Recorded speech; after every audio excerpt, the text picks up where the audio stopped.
crimes have they committed? Trump? Yeah, the ones in the Oval Office. What crimes have those people committed? You want to look it up on Wikipedia? There's like a list. Well, you made the sign, so I'm asking you. It's true. I'm at a protest, though. Yeah. I don't need to know anything. I'm here for my community. Okay, so you make a sign about people being criminals, but you don't know what you made it for? All right, so I make a sign supporting my community and the people in it. Yeah. And I'm not ashamed. I know. You shouldn't be ashamed of your sign. I'm just asking what crimes they have committed. I don't have to list them to you. Might I? You can simply look it up. Have you done research? It's all over the media. Yeah, so I was just asking him, he's holding the sign, if he could just tell me what crimes people in the Oval Office have committed. You're holding it, so I thought maybe you could give it to me quickly. I'm good. What do you make of the fact that he was democratically elected, even won the popular vote? How does that make him a king? It doesn't make him a king. It makes him a president, not a king. Well, this is called No Kings. So what does that mean to you? It means we got to get rid of him. He's not a king. It's a democratic process, and we've gone that route with him. Now he's acted like a king. Can you give me a specific example? Specific example? Well, there's a million of them all put together. There's no one example. Just one or two?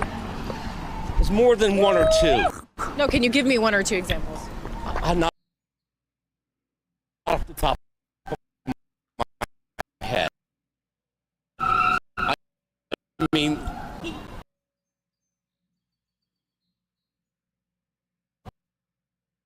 I can, I guess.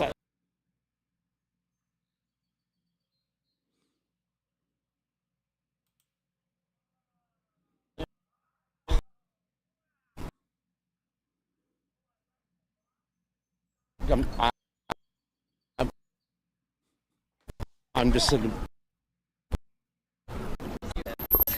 actually the protest.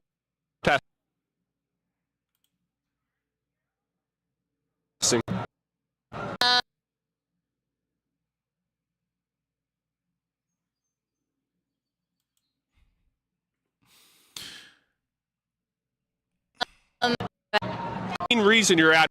Welcome back, guys. Sorry, having some issues with my new used computer. So we are back for today's show. We're going to be diving back into the J6 protest. But meanwhile, happy American Pride Month. Okay, I forgot to do that yesterday. I'm going to do that today. So July is American Pride Month. We have decided to declare it American Pride Month, and we're going to be celebrating the United States for the entire month of July. Now, while we're at it, we're going to be going through a few stories today. But first, we're going to go through the January 6th body cam footage. Okay, January 6, 2021, we were told that there was an insurrection. And the Democrats held back these videos until just last week. So we're going to be watching these videos to find out if there really was an insurrection. Let's know your thoughts in the chat while we go through these videos. And then there are other stories that I found in my feed. We're going to be looking at them, see how many we can cover after we go through these J6 videos. All right, so let's dive in.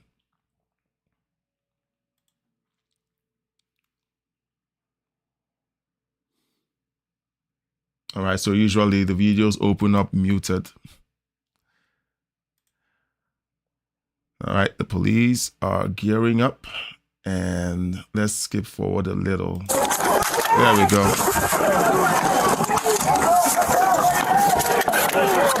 I'm going to back up because I'm wondering how we got here. Okay. All right.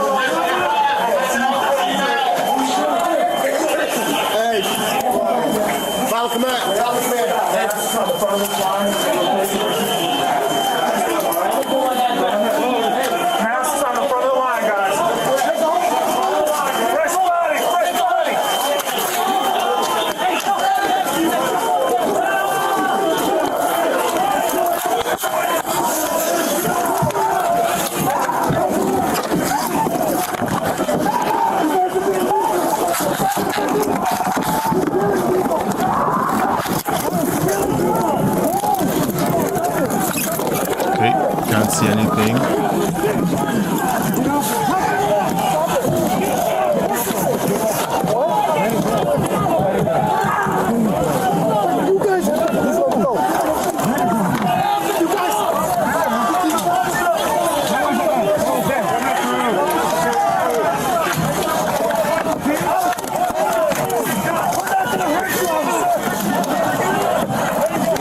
Screaming, we're not gonna hurt you, officer. But the officers, man.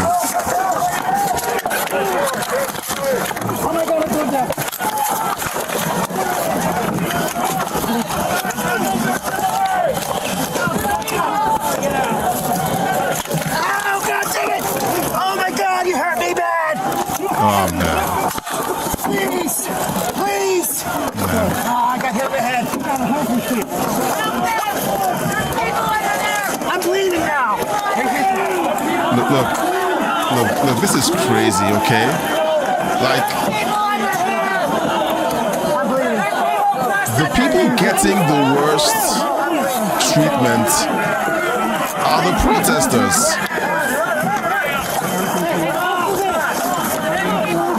Okay? Do you remember when they told us that these people were violent thugs who attacked the police? And we're watching what they're doing to the protesters. Jeez.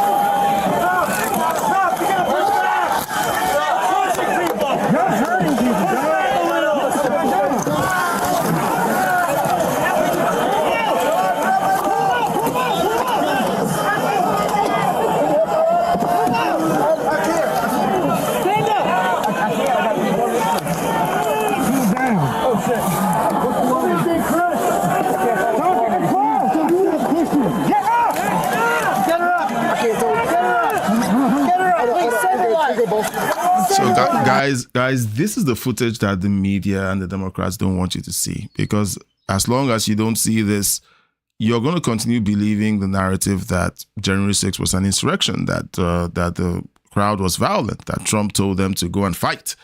And the more you are kept from watching these body cam videos, you know, the more you're more prone to believe their lies. So it's crazy watching this and seeing the reaction or the response of a large body of the protesters. There are a few people in there that were acting the fool.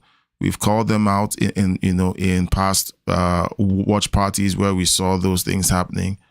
But it's just, it's crazy that for 5 years, even this year, I've heard several Democrats call pull the January 6th card. Oh, January 6th happened, and that's why MAGA is evil, or that's why Trump is evil.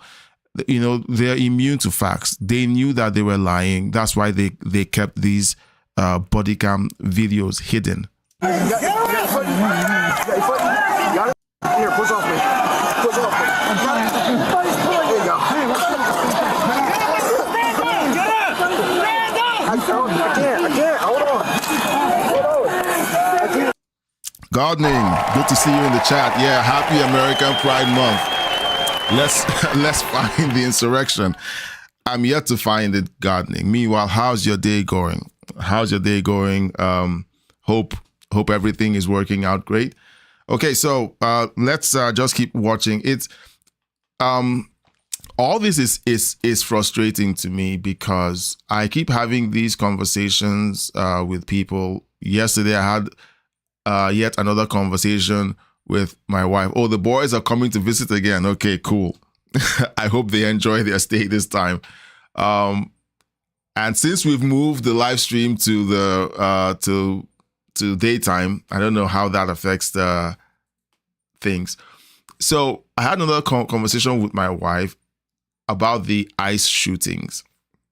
And we're going to talk about the ICE situation in a bit, you know, but the frustrating thing is that you're always met with a narrative. People who watch mainstream media news come at you with a narrative, and you're like, it's almost like you don't know where to start because they haven't taken the time to do their own research. And so you have mountains of facts, and it's almost like you're struggling to articulate these facts and present them in an orderly way, because the facts you're dealing with come from as far back as 2015, 2016. In some cases as far back as the 70s. And you're trying to do a crash course in 5 minutes with someone who just got a dump from mainstream media telling them that ICE is dangerous and ICE has been randomly shooting people and ICE is profiling people and ICE is disappearing people. And you're trying to figure out, how do you tell these people everything that has been happening for the last 30 years, all in 3 minutes, without being interrupted, without being told that you're blindly supporting MAGA? Like, how do you do it? So it's frustrating, but again, these videos have been released, and I guarantee you that none of these people are going to sit down and watch these videos. They're going to, they're just going to wait for mainstream media to tell them what's in the videos, and it's just sad.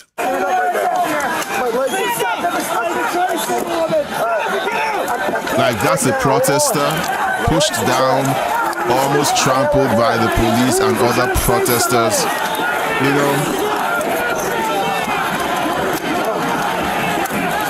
Like, are these the people who we're supposed to believe were trying to overthrow the government?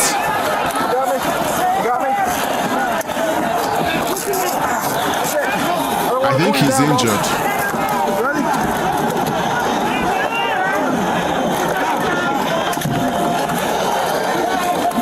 He's injured,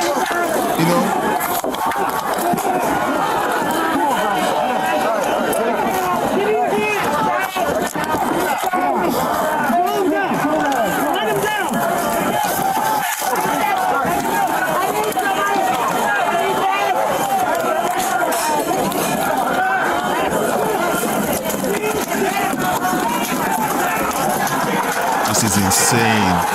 This is insane.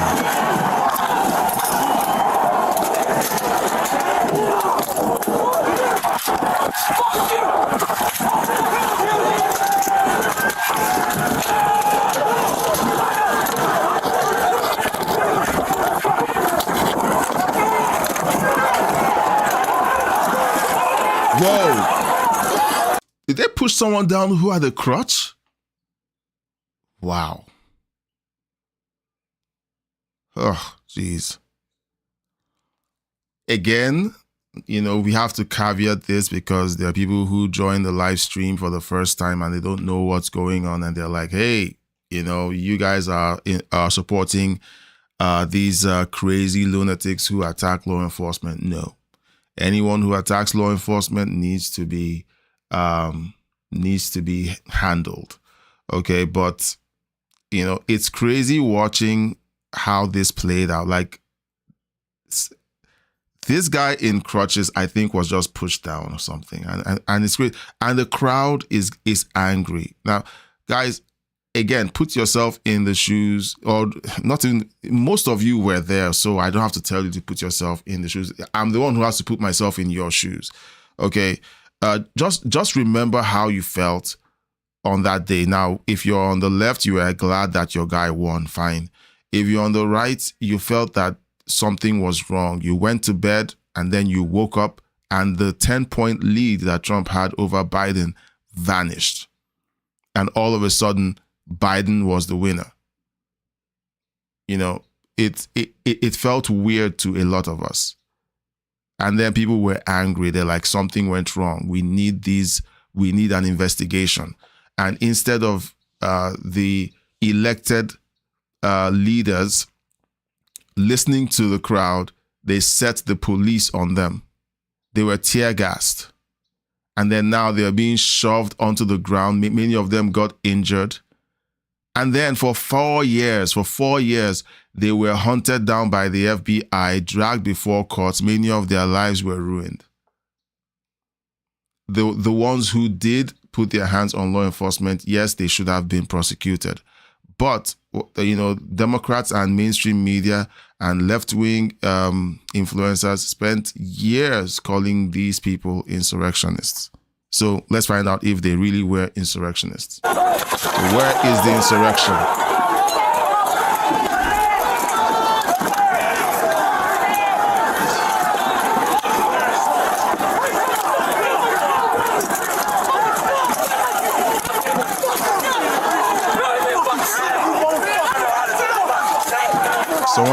Someone is on the ground in crutches.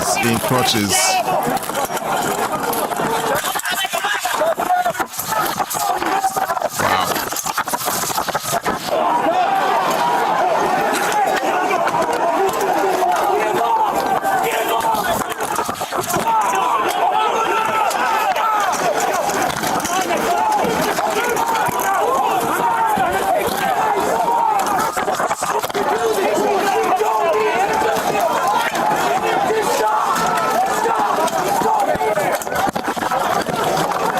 Let's see if we can skip forward. There's a lot of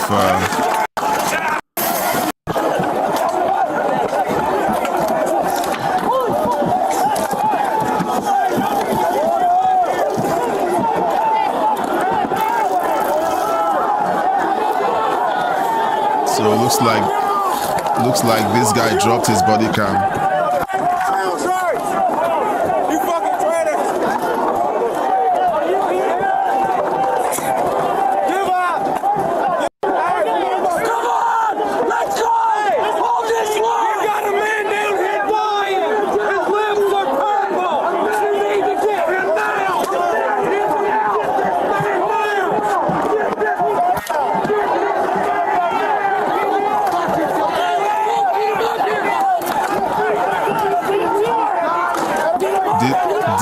Did this guy drop his camera or is he laying on the ground? I think he's not. I think he dropped his camera.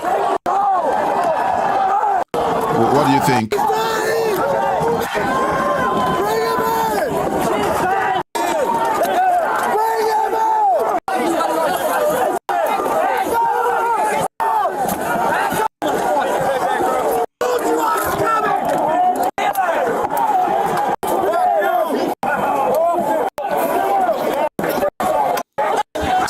Okay, hold on.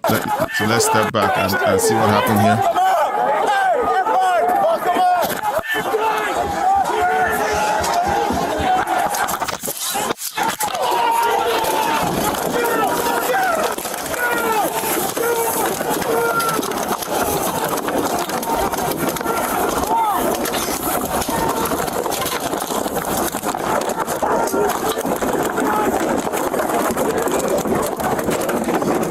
All right, so have we just found an insurrection or the insurrection? All right, so because this doesn't look good, okay? Now, I'm not going to make any excuses for any of these people, okay? You're supposed to comply with law enforcement. You're supposed to cooperate with law enforcement. And when you decide you're going to attack law enforcement, you have to be arrested and you have to be charged, okay? Gardning says, I think there's anger because these people spend so much time defending the police for the riots and then the police turned on them. Yeah, there's anger. And I can understand the anger. I can. Now,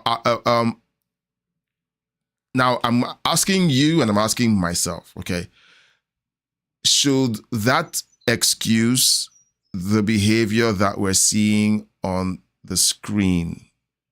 You know, because it's easy now. It's easy for us to sit here after the fact and look at this and say, okay, knowing what happened for 4 years after this incident, it was a bad idea. Okay, just knowing what happened. Gardning says they started spraying them, etc. And I'm not saying the Antifa types stirring it, and I'm not saying the Antifa types stirring it up. You had people screaming about feds or Antifa, and that was also true. All of that was true. Now, this kind of brings me to what we're seeing with illegal, immigration and how the left is glazing over the fact that illegal immigrants who happen to commit violent sexual crimes against American citizens are being given more rights than American citizens. You had that individual who sexually assaulted a child in Minnesota who was essentially being protected by Governor Tim Walz. But of course, ICE arrested him and deported him. I saw a video this morning of Tim Walz essentially asking, okay, so you guys deported him. Has it made things better? Has it protected people? Like, I'm wondering to myself, what are these people on? And it's that kind of behavior that creates the frustration that eventually bubbles up, and then you start seeing reactions like this. And that's one of the reasons why I started saying, that we shouldn't use the tools of the left. We shouldn't. They have a mechanism in place to protect Antifa and left-wing protests. They have mechanisms in place. The right is late to the party. We're late to the party. The left has been staging protests for decades. At this point, they started protesting in the 20s. They started protesting in the 20s. It ramped up in the 50s. And then it entered the colleges in the 60s. Like, it's been ramping up for years. And while that's been happening, they've been creating a mechanism to protect themselves while they break the law and riot. Gardening says there should have never been any pushing, shoving, etc. of our officers. But some of the times in these videos, you clearly see they are so crowded in spaces that they can't move, just like concerts.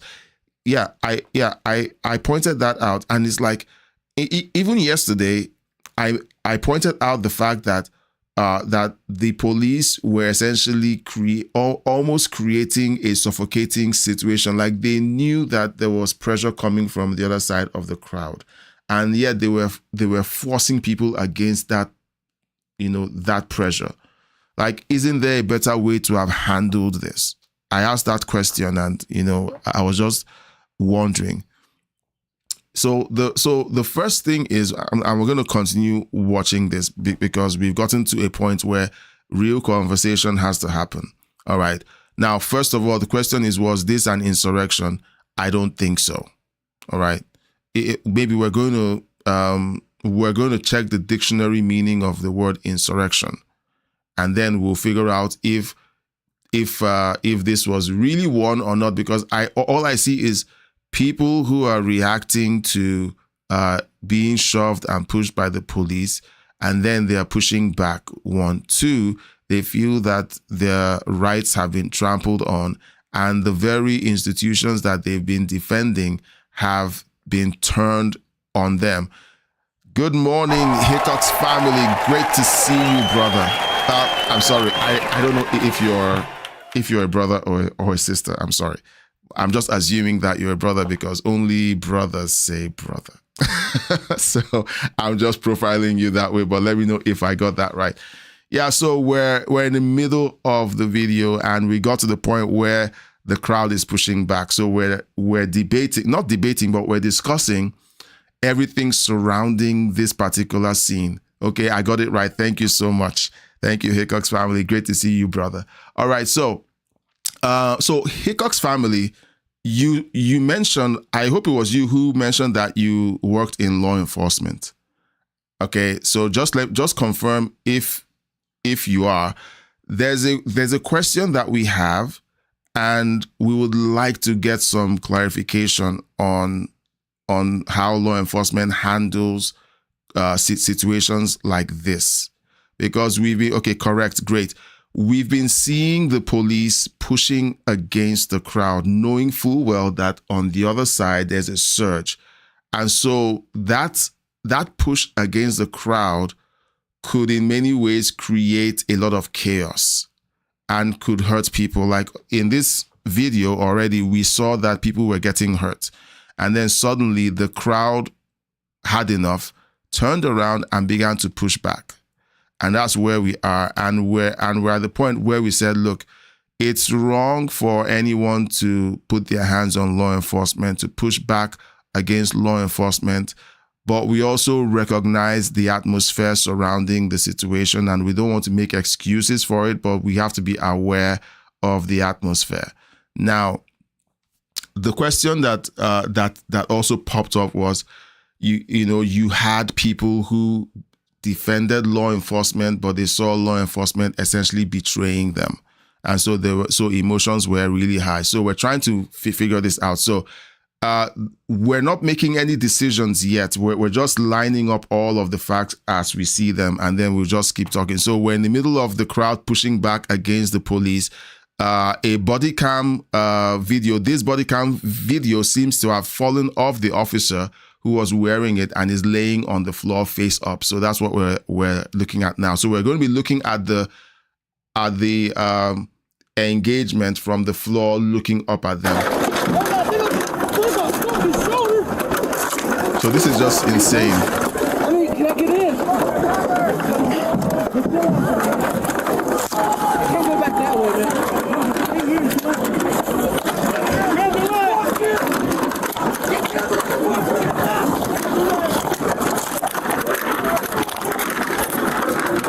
So we're very clear on the fact that this is a no-no, okay?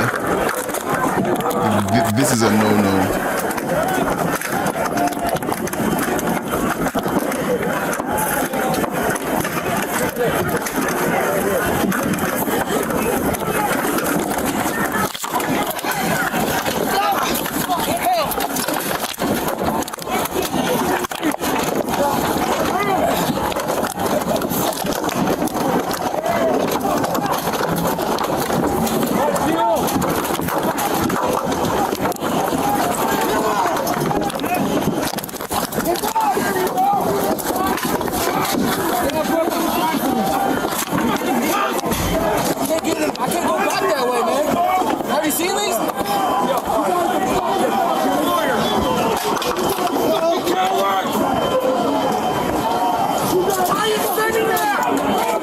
Skip forward a little. Okay, but sorry, I don't know if I framed my question properly. Okay, there's so much going on in my head, but Hickox family, is it a normal okay, so from this angle, I can tell you something is very off. It resembles more of riot training than an actual riot. Okay. As someone in law enforcement, okay, he's responding, guys. All right. So if you're watching, I'm not in law enforcement. Hickox family has been in law enforcement, and he's interpreting this from that lens. Okay. So I'm taking his word for it. Now, whenever you have situations like this where people are crowding, let's say a door, and law enforcement has to essentially clear the door, and they're pushing up against them, and there's a crowd behind them. Like, is that a normal way to disperse the crowd? Or is it just, is there a better way to do it without injuring the people who you're trying to disperse? Because we saw some injuries take place earlier, and I felt, isn't there a better way that the Capitol Police could have handled this situation? There were parts of the Capitol where the crowd was compliant and they weren't doing this. On this side of the Capitol, they happened to have met a crowd that was rowdy and were really pushing back. So I'm just wondering, isn't there a better way they could have done it? I'm just wondering. Now, again, we're Monday morning quarterbacking here. We're just looking and we're saying, hey, couldn't this have been done differently? But in the moment, they had orders and they were essentially told certain things. They were briefed on certain things and they were reacting to the briefing they received. So they were only following orders, which a lot of people complain about. They're like, okay, so if they told you go arrest that person because they said something that the Democrats didn't like, meanwhile, the Constitution protects that person, would you still go ahead and do it? Like those are kinds of questions that have been floating. In fact, they were floated for 4 years while this was big in the news. So I'm just asking because this is a very tense moment.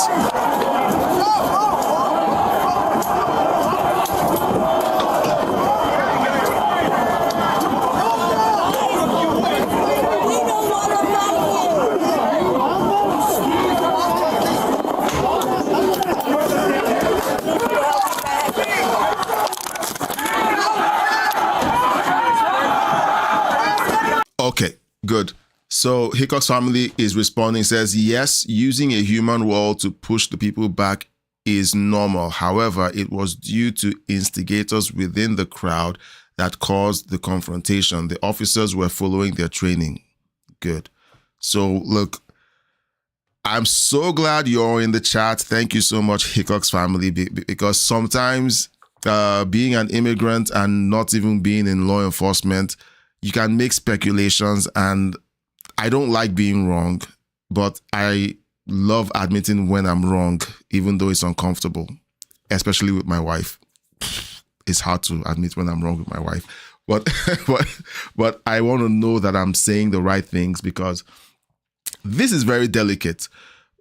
For 4 or 5 years, they've been shoving this narrative down our throats that there was an insurrection. We need to know what exactly happened. And we were told, don't worry about it. The J6 committee, has solved the mystery. There was an insurrection. Jail all these people, and then they decide to pardon themselves on Biden's way out. Nothing suspicious there.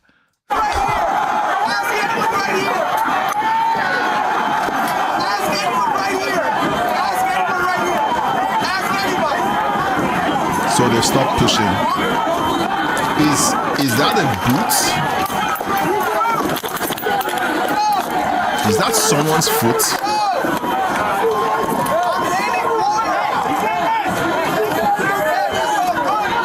Okay, so now they've calmed down. They've calmed down. A few of the people in there.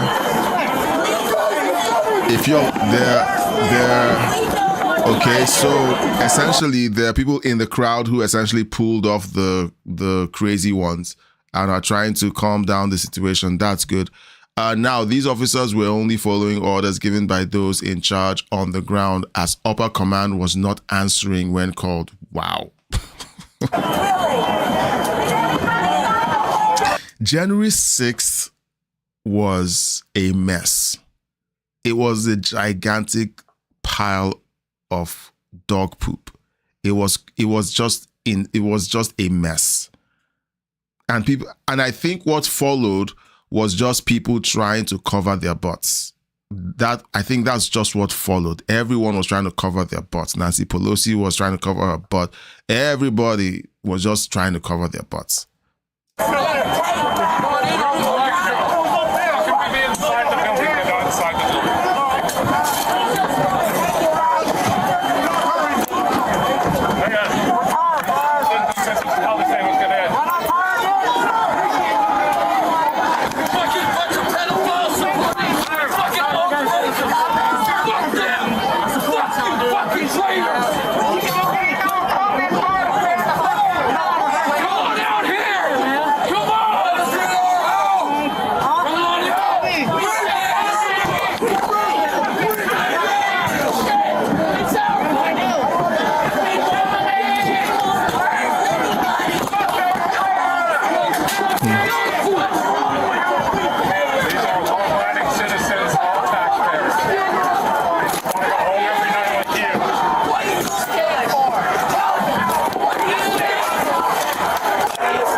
I don't know who these two guys are who came in between the police and the protesters who are holding these riot shields. I don't know now.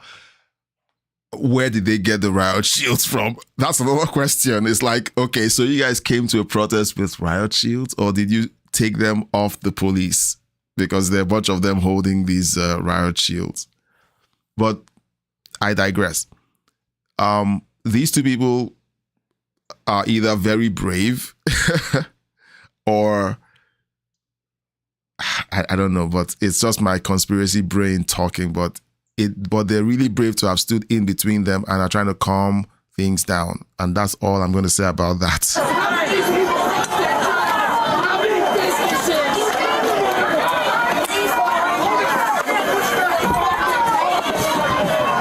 What on earth is that?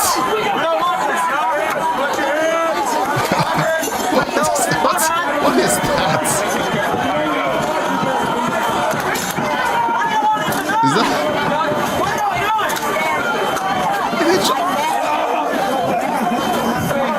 They brought poles? Or are those cardboard poles?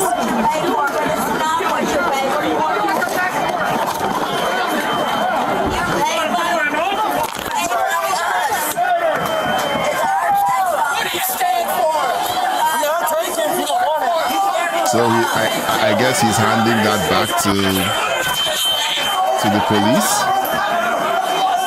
Yeah. So the camera is going back in.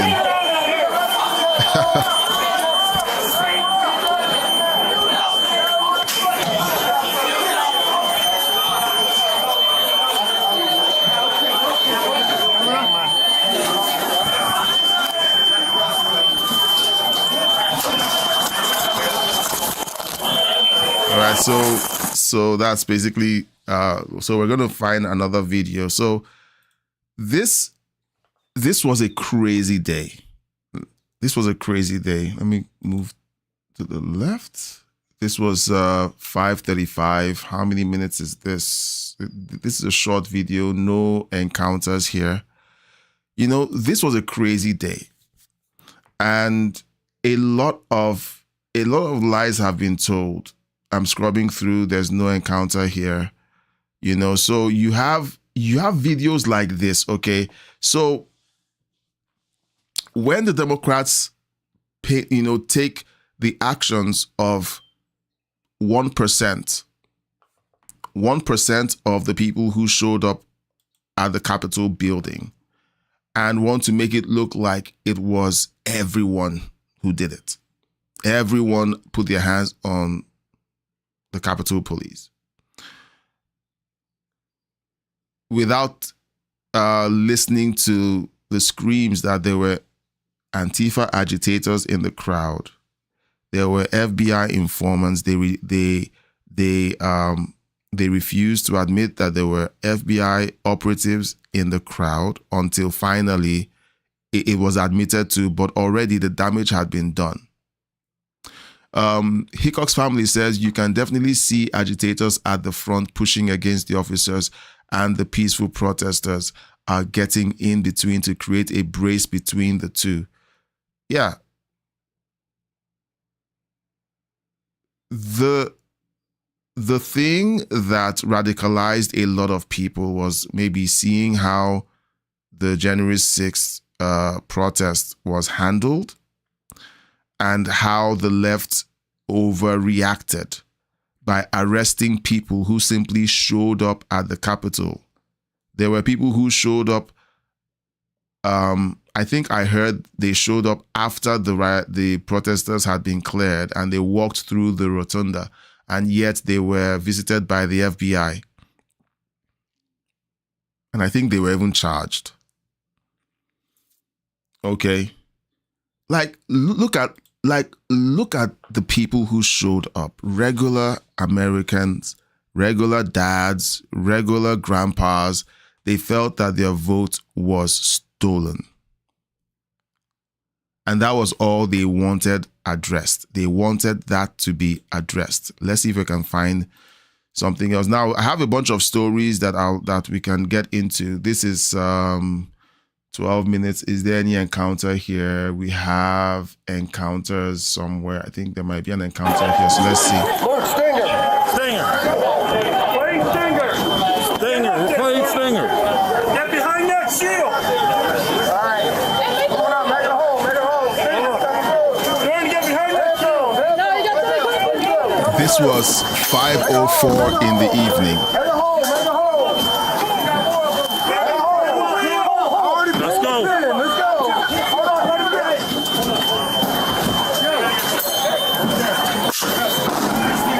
All right, now push through. Push through. After you throw, push. After we throw, push. After we throw, push. Push. Throw again. Throw.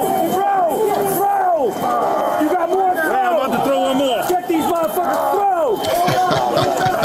Okay. Throw. Flashbangs. Wow. Push. Throw it. Get out.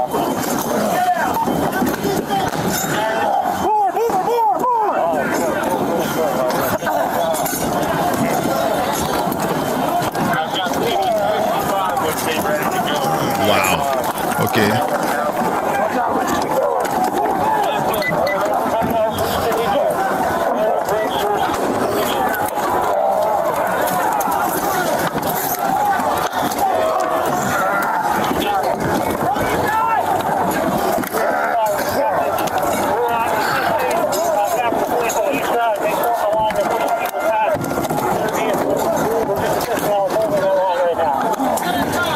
For clarification, Hickox family is giving us an education that we all desperately need. Thank you, Hickox family. Look, you're an amazing addition to the team. For clarification, a stinger is a flashbang with rubber balls that go in every direction. Wow. Okay, that must hurt. Okay. Oops. I did it twice. Okay. Wow, this is crazy.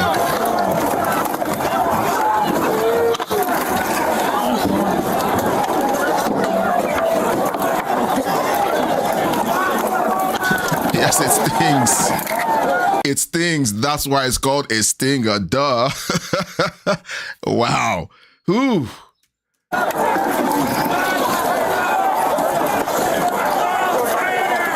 Do you know what? Okay.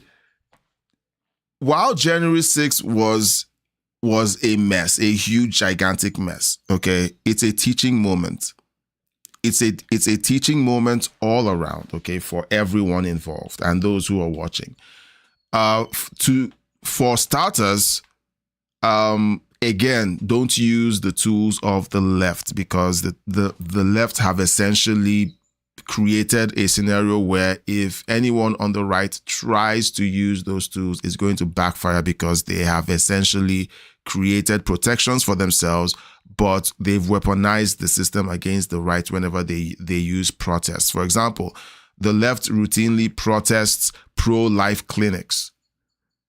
But if a pro-lifer goes to protest an abortion clinic, they arrest them and throw them in jail. The same mechanism, okay, but the reaction by the state is wildly different. So how do we counter this kind of insanity? Because it's insane that two groups can do the same thing but get totally different reactions from the state. How do you react to this? You react by getting out there and voting, not just during presidential elections, but everything from dog walker all the way up to the presidency. You have to get out there and vote. The left has been great at organizing and essentially figuring out ways of activating their base, right? They keep their base activated and they get out there to vote. That's why mail-in ballots for them, it was a godsend, because it made it easier for them to just wrangle votes and also to cheat. So on the right, there has to be a conscious activation towards voting, because the only way this could have happened on January 6th was that the mechanisms that were already in the hands of leftist politicians and judges and leadership and city leadership, it was easy for them to turn those mechanisms against the protesters here. Now, should the protesters have gone as far as they did? I don't think so, but we had agitators.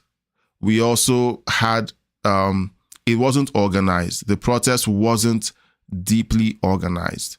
No one expected that there will be infiltrations by Antifa. No one expected, because Antifa, look, all you need is a group of people to say, we're going to go in there and make these guys look like the bad guys. And then we're going to let law enforcement do their thing. Now, answer me something in the chat. Do you think that there was a coordination or a collaboration between Antifa and the FBI? Okay. Hickox family says, just to add this in, Democrats don't want the SAVE Act. I'm sorry, I need to scroll back up. Democrats don't want the SAVE Act. Saying married women won't be able to vote. They are hoping nobody reads the whole bill. In the second half, it discredits their talking points. No, yeah, most Democrat voters are low information voters. They get their marching orders from TDSBC, CNN, NPR. That's where they get all their marching orders from. They are too busy to care. Then there are the true believers, the radicals. The radicals understand what's going on in the media. They understand the lies that are being told, and they don't care. All they want to do is win. They're in it just for the power. So what I'm hoping that we're able to do with the content on these channels is to provide, let me use the word, the awareness or the education, so that if anyone who is left-leaning comes in here and sees it, they can't say they haven't seen it. All right, they've seen it. They can choose to say that that we're propagandized. Maybe I'm going to pull up a comment by someone on the left, or I'm just going to read it from my phone. I'm going to read it from my phone. Okay. I saw this comment on one of our live streams, and I'm just going to read it. I don't want to pull it up on the screen. So here's a comment, okay, on one of the live streams. It says, "Thanks for the insight into MAGA's effed up reality." And this is after seeing all of the videos, because I always like to show video evidence of what I'm saying. After playing the video evidence, this person responds by saying, "Thanks for the insight into MAGA's effed up reality." There are people who, no matter how much information, no matter how many facts you show them, they would still take this position because maybe they're true believers, or maybe they're so brainwashed that you can't help them. You know?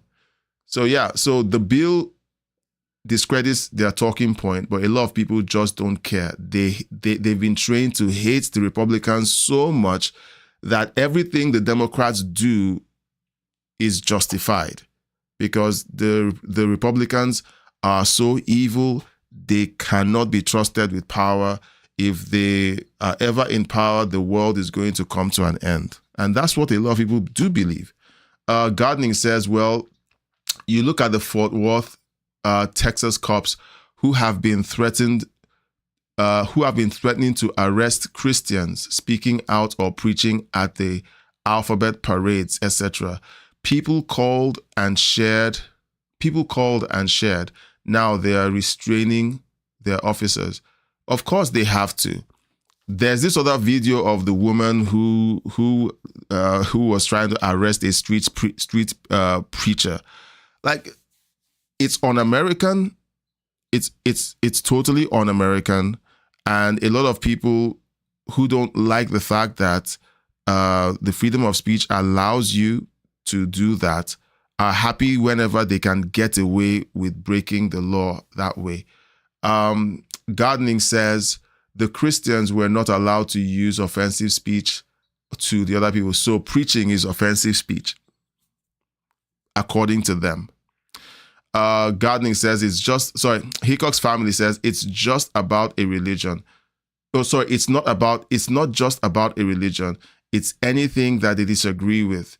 It's a threat to their perspective, whether religion, political, and everyday life. It's because they can't argue their position. They can't argue their position. Their positions are baseless, and they know it. So the best way for them to continue to promote their position is to silence you. All right, let's keep going.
His hands were up, dude. His hands were up. Oh, man.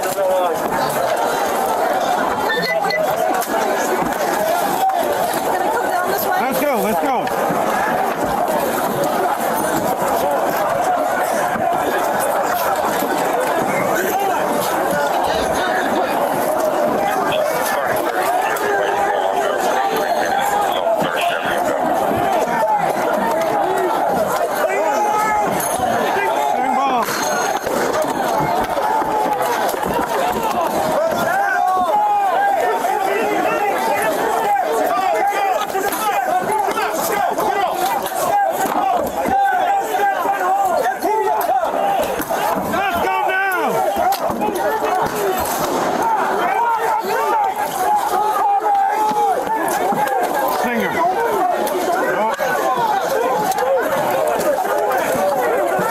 Why is he resisting?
I'm going to skip forward, and I do want to be respectful of your time.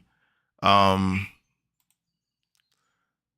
want to be respectful of your time, so we're going to skip forward. We are looking for encounters with the protesters. Of course, they're throwing the stingers. I learned a new word today from Hickok's family. Stingers. Stinger. Okay. No. Hickok's family said. I was about to say stingers. Said Hickok's family says it's a hive mind mentality. Either you agree with them or you're a threat. Why can't the left see that this is a problem? Is either they can't see it or they don't want to see it because whatever it takes to win is justified. I think that's what we're seeing on the left. They tolerate it because it's letting them win. And then they accuse us of being in a cult. When we call out things regularly from our side, they accuse us of being in a cult. So that hive mind is real. Hickok's family says true chaos. This is when when there is no command. Yeah. Are you referring to the protesters or to the police? I think it's on both sides, but mostly on the protesters, because the protesters were not really organized. They were just people who were like, hey, we believe the election was stolen. We need to go to Congress and protest. They need to do something about it. And I think that's all they did. They just came there to do that. And then for some reason, people who, not for some reason, we know why, there were people who got in there to agitate the crowd, and people were already angry. People were already, they felt betrayed, and they were, let's say they were manipulated into going into the Capitol. And that I think was the first mistake. That was the first mistake, going into the Capitol. There were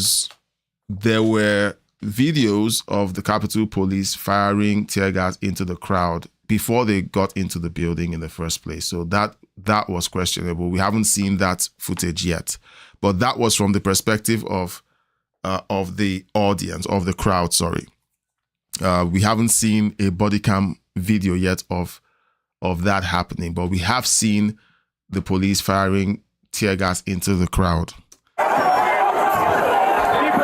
So let's see. There's lots of activity.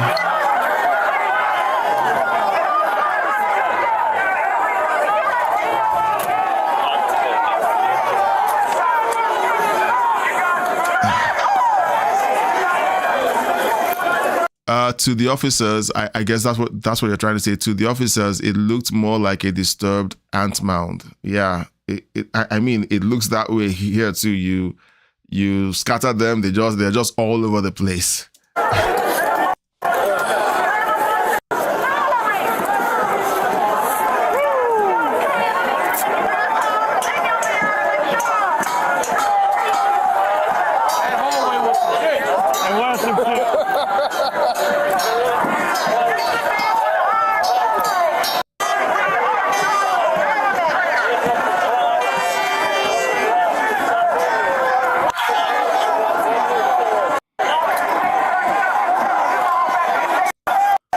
Let's move forward a little. This was January 6th, 2021. 5:12 in the evening. Hey, Daddy, what's up, buddy? Hey, what's up, boys? You all right? Come on, man. How are you guys? You got no shit now. No shit. Nah, we good. Sit right. Hey, how's your phone staying there, man? I be scared that shit gonna come out. Okay, Hickok's family is clarifying. No, I mean the officers did not have a command or instruction. You can see the yellow vests within the crowd, which is not protocol. That's a way you can get hurt. Okay.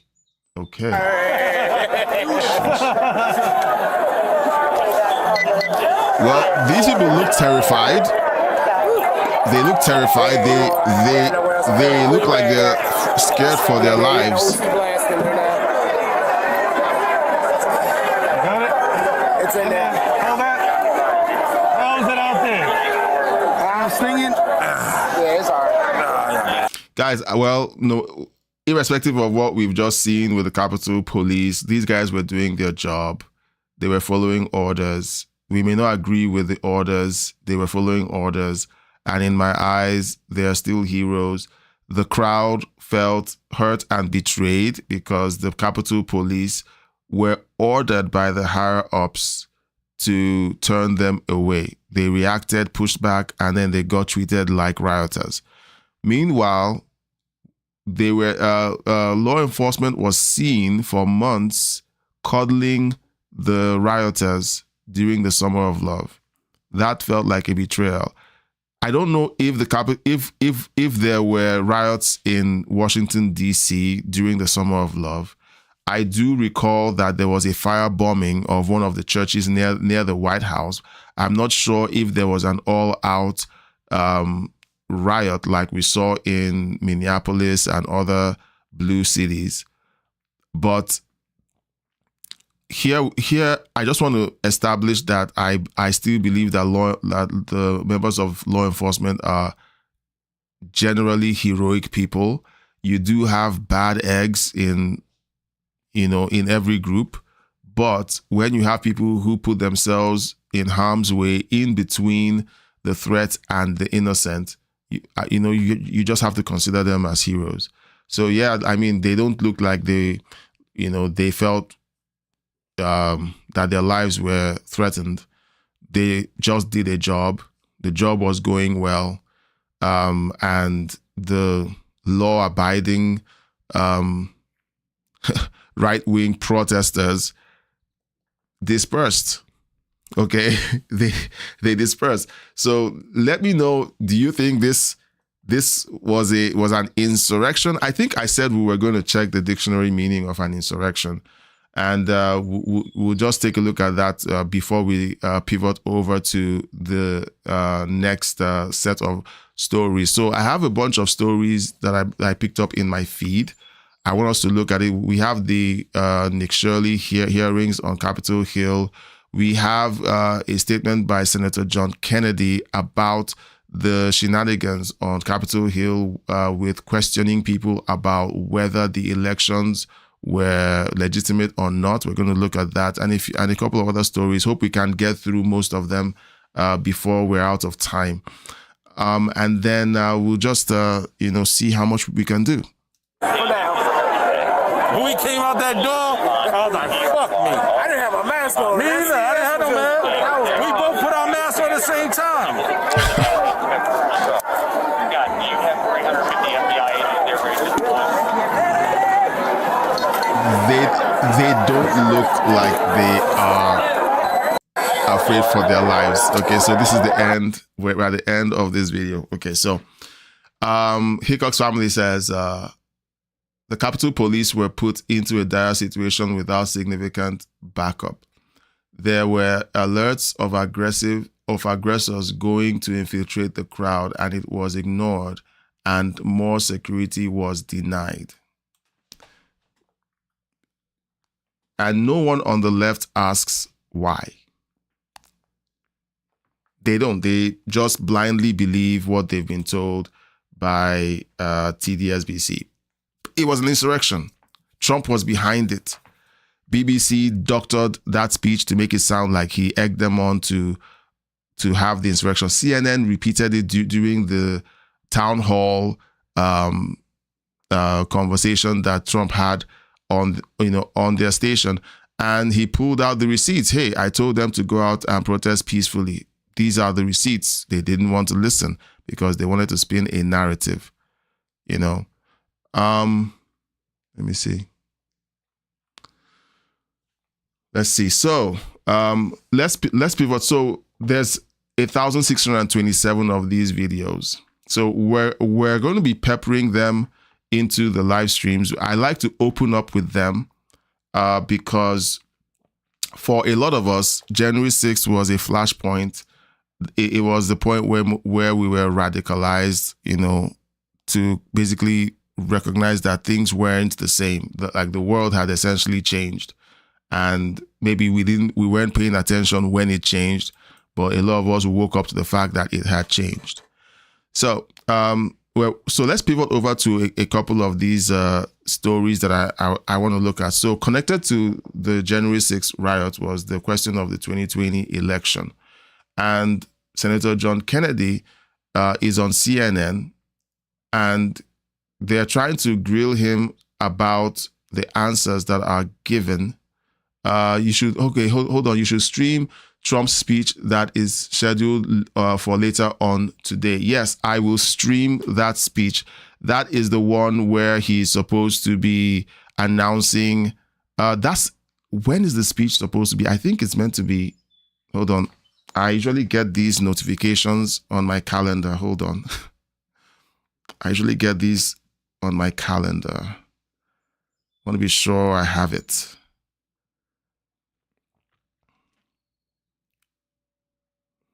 Let me see.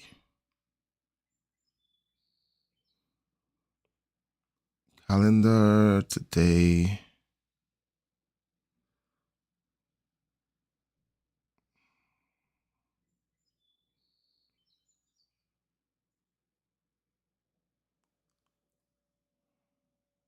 Okay, I have to open my, Google Calendar, sorry. I went to the wrong calendar. All right, so let's see.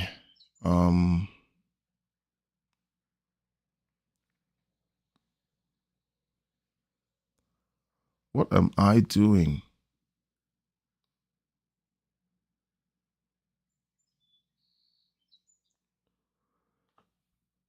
This usually shows up on my calendar, White House briefings. Oh, someone turned it off. That wasn't me. Okay, 16th. President meets with Senator Darlene, meets with President of El Salvador, I think. That happened already. Press briefing, Secretary, policy meeting 3, but where is this speech? Address. Okay, that's at 10 p.m. my time. Yes, I will be streaming it. I have to set a reminder. I will be streaming it, so we can watch it together. So, yeah, we're going to be watching it together. It's at 9 p.m. Eastern. So we will be going live around that time. Okay. Let's see. I don't know if you've heard, but Democrats are trying to tell mainstream media not to air his speech. The party of freedom of speech, guys. Yeah. Give it up to the Democrat Party. They never fail to rip off that mask. Okay. And sadly, a lot of people are so brainwashed. They're so brainwashed that they can't see what's happening right in front of them, or they don't want to see it. Okay. I remember when Trump was campaigning, and they would routinely cut off his speeches, or they would hide the phone number where people are supposed to be sending in their donations through. Like, sadly, a lot of conservatives have forgotten all of that. Gardening says, yes, I want to watch it. When you have them trying to prevent you from hearing it, then definitely you need to hear it. So we're going to I'm going to schedule a live stream for tonight. Now, guys, while I've got you here, okay, here's what usually happens after every live stream. I usually schedule the next one. And one of the ways you can help out the channel is by looking out for those scheduled live streams and hitting the notify button so that it signals YouTube that there's people waiting for that live stream. Somehow, YouTube sees this as valuable, so it spreads the word to everyone else who looks just like you when it comes to the kind of content you follow, and tells them, hey, there's this thing going on. Do you want to show up for that? So I'm going to be setting up that live stream right after we end this one. So please look out for it and hit the notify button. I would love for all of us to watch this together. I'm going to look for the best feed for it, and then we will be live at 15 minutes to 9 Eastern. I'm going to come on early. We're going to have some time just talking about the happenings of the day, and then we'll join the speech. Usually those speeches, sometimes they start late, but we'll see what happens. So yeah, we'll hang out and listen to it. There are rumors that he has an announcement to make about the 2020 elections. So I hope it is as explosive as people are making it out to be. President Trump does have a way of selling things. He has a way of making things appear to be big. He's a salesman. Okay, that's how he made his billions. He knows how to sell things. But I hope that there's some real substance to this announcement. I hope that it ends in indictments that go somewhere. I've been very frustrated by the indictments that have happened, in the last year. Some of them haven't gone anywhere. They've essentially just been for show. And most of it was under Pam Bondi. So I hope that under Todd Blanche, we see some teeth to this. We see actual consequences. We see actual cases that can withstand scrutiny. I don't want us to have indictments for the sake of indictments. I want us to have real consequences for real crimes that were committed. Yeah, so that's what I'm really looking forward to. So let's listen to this video exchange by Senator John Kennedy on CNN. He did not want to straight say that President Biden won the 2020 election. Why not? Well, I don't know, but there's this little game. If you followed all the committees, it happens every time we have a nominee in judiciary, where the Democrats try to get a nominee by the president to say that the president actually won the election and President Biden didn't. I mentioned this a couple of streams back. I called this out. I said they continue to talk about this. If the 2020 elections was such an open and shut case, why do they keep circling back to trying to get Trump appointees to say that the 2020 elections were not stolen? And they want the nominee to use the magic words that Trump lost the election. And the nominees, understandably, in my opinion, don't want to play that game. I haven't. But how is it a game? I mean, it's just what happened. No, it is a game, Casey. If you look at it's a game of words by my Democratic colleagues. And I have not heard one single nominee by the president say that Donald Trump won the election and Joe Biden lost. But the Democrats don't like the words they use, so they play these games. And I do think it is a game. I do not know a single nominee by the president that I personally believe thinks that Joe Biden was not the president. Sure, but again, I mean, we live in a democracy where in the past, everyone called the winner to concede and say, congratulations on your win. It was a tough loss for me. What does it say about where we are that, you think that this is a game of words? I mean, when did this get so hard? Well, look, I'm biased, but I think the Democrats... Sorry, why is she pretending that she didn't see when Al Gore essentially sued the state of Florida when it appeared that the state of Florida had been rigged in favor of George Bush? Okay, they make it sound like no one in the history of the United States has ever questioned the results of an election, and no one ever delayed conceding an election. And most of the time, from memory, I might be wrong, let me know in the chat, it's mostly people from their side who question election results. Al Gore questioned the election results. Okay, Hillary Clinton questioned election results in 2016. It wasn't being an election denier then. It was totally fine. There were questions about the election. They were fine about that. So, CNN is just crazy like that. Gardening says, this is one of those times I have to watch what I say or I will have to block myself. They know what they're doing. Crazy media, yeah. Hickox family says, does that mean Hillary Clinton is an election denier? Yes. If we're going by what they term as an election denier, yes. Democrats have made it hard. I don't think there's any doubt about the fact that Joe Biden was the president. And I haven't heard a single nominee by President Trump say Donald Trump won the election, Joe Biden didn't. But the Democrats want them to use the magic words so they can then go spin the press, most of which will suck it up like a Hoover Deluxe, that this guy called Donald Trump a I love John Kennedy. I love this liar, guy. and he's Donald Trump's nominee. That it is a game that's being played.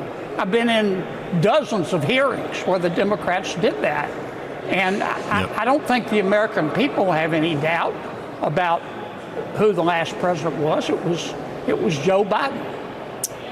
Is that not more about President Trump and the way he would react to a nominee saying this than it is about the Democrats? No, I think President Trump thinks he won the election, and I think he was cheated. And So what she's just said is, so if the nominee decides that they're going to say, okay, the elections went well and President Trump lost, doesn't that make President Trump look like an evil dictator because he hates it that somebody that he's endorsing isn't siding with his position that the 2020 election was stolen? Doesn't that make President Trump look like an evil dictator? Like, what is their problem? Like, what is? I watch these guys, and gardening, it makes my blood boil too. The hypocrisy and the partisan media practices that they engage in is so blatant, and it's almost like they don't care. They're like, yeah, it doesn't matter if this guy is pigeonholed into saying something that Trump doesn't like. We want to see Trump crash out. And if the people don't want to say something that will upset Trump, well, doesn't that mean that Trump is a bad person because he'll get upset? You know, I don't cuss. And I don't wish to cuss. But sometimes it's like, now I know why people cuss. Entitled to have that belief, and the American people are entitled to draw their own conclusions about the truth or legitimacy of what he says. Yep. But I just, to me, it's all a game of words up here between the Democrats and Republicans, because I think if you go ask the average American who was the last president, they're going to say Joe Biden. And I just think that to me is reality, and all of this other stuff about, well, you're not using the magic words that the Democrats want us to use is just a lot of inside. Well, who won politics. in 2024? Who won the 2024 election? I think President Trump is the president of the United States. He's not falling for that. All right, I appreciate this line of conversation. If I'm wrong, you tell me. Right, but you could also say President Trump won the election, right? But I do. You know what CNN is trying to do? CNN is at the same time trying to sanitize their own image. That's what they're trying to do, because they spent years pushing that the 2020 elections were not stolen. So this is their own backdoor way of laundering their image in public. They need someone to say it out loud. Joe Biden won the election. Like that's why they're pushing this. Okay, if it seems strange, this is the reason why they're pushing it.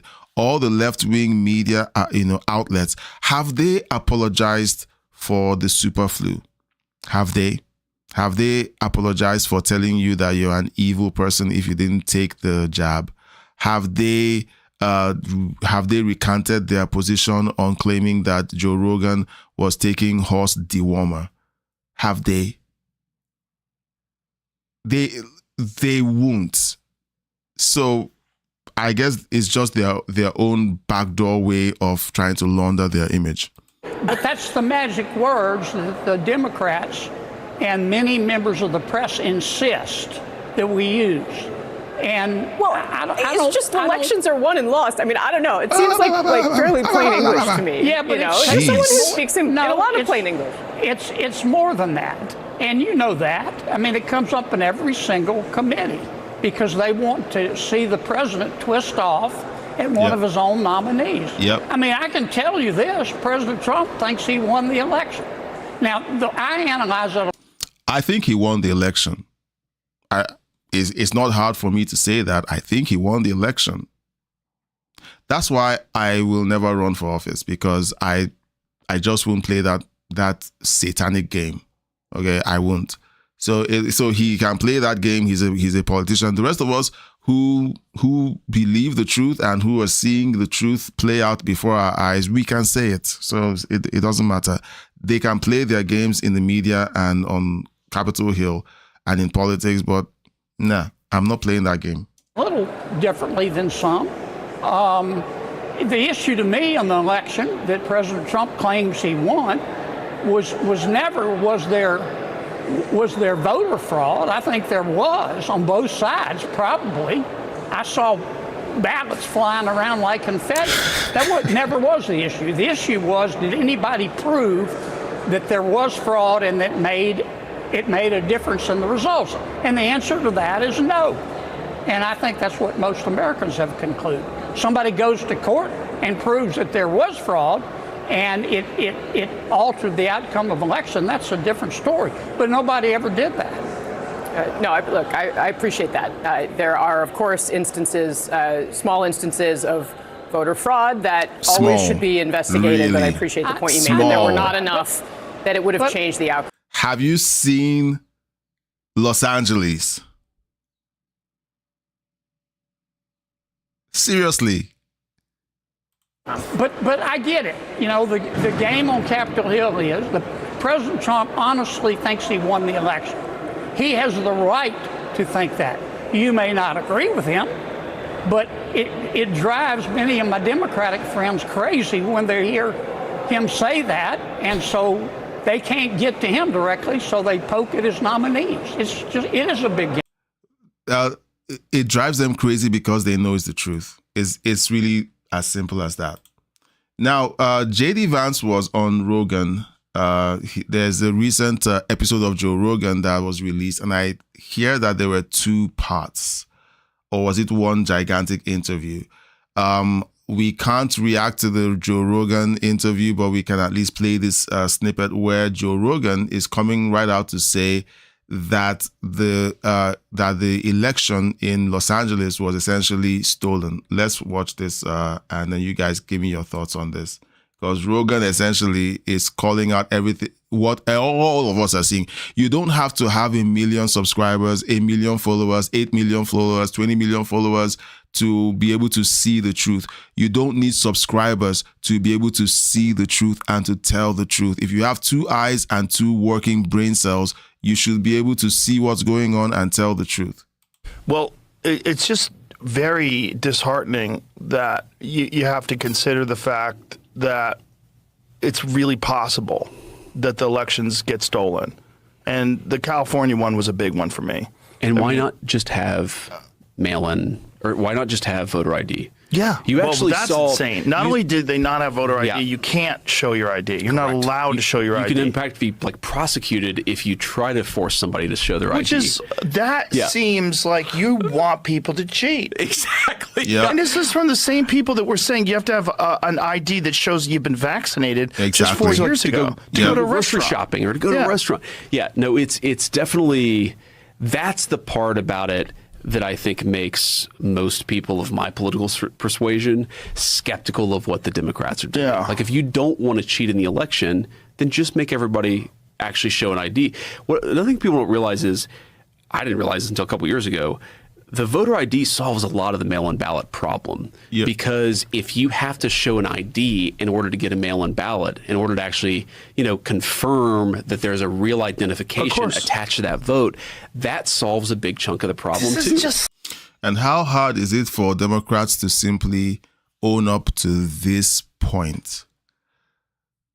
Now, one of the things that woke me up to leftist hypocrisy is the lack of ability of leftists to engage in facts. Hickok's family says, I've dug into California elections and they did cheat. However, they did it legally under California law, which is a problem on its own. Remember what I said a few minutes back while we were reviewing the J6 body cam footage, where I said that what the leftists do is that they go in and then they co-opt the institutions. They make it work for their side, and then they make it essentially attack the other side. What California essentially did was they've set up the election system in California to favor Democrats. That's all it is. That's all it is.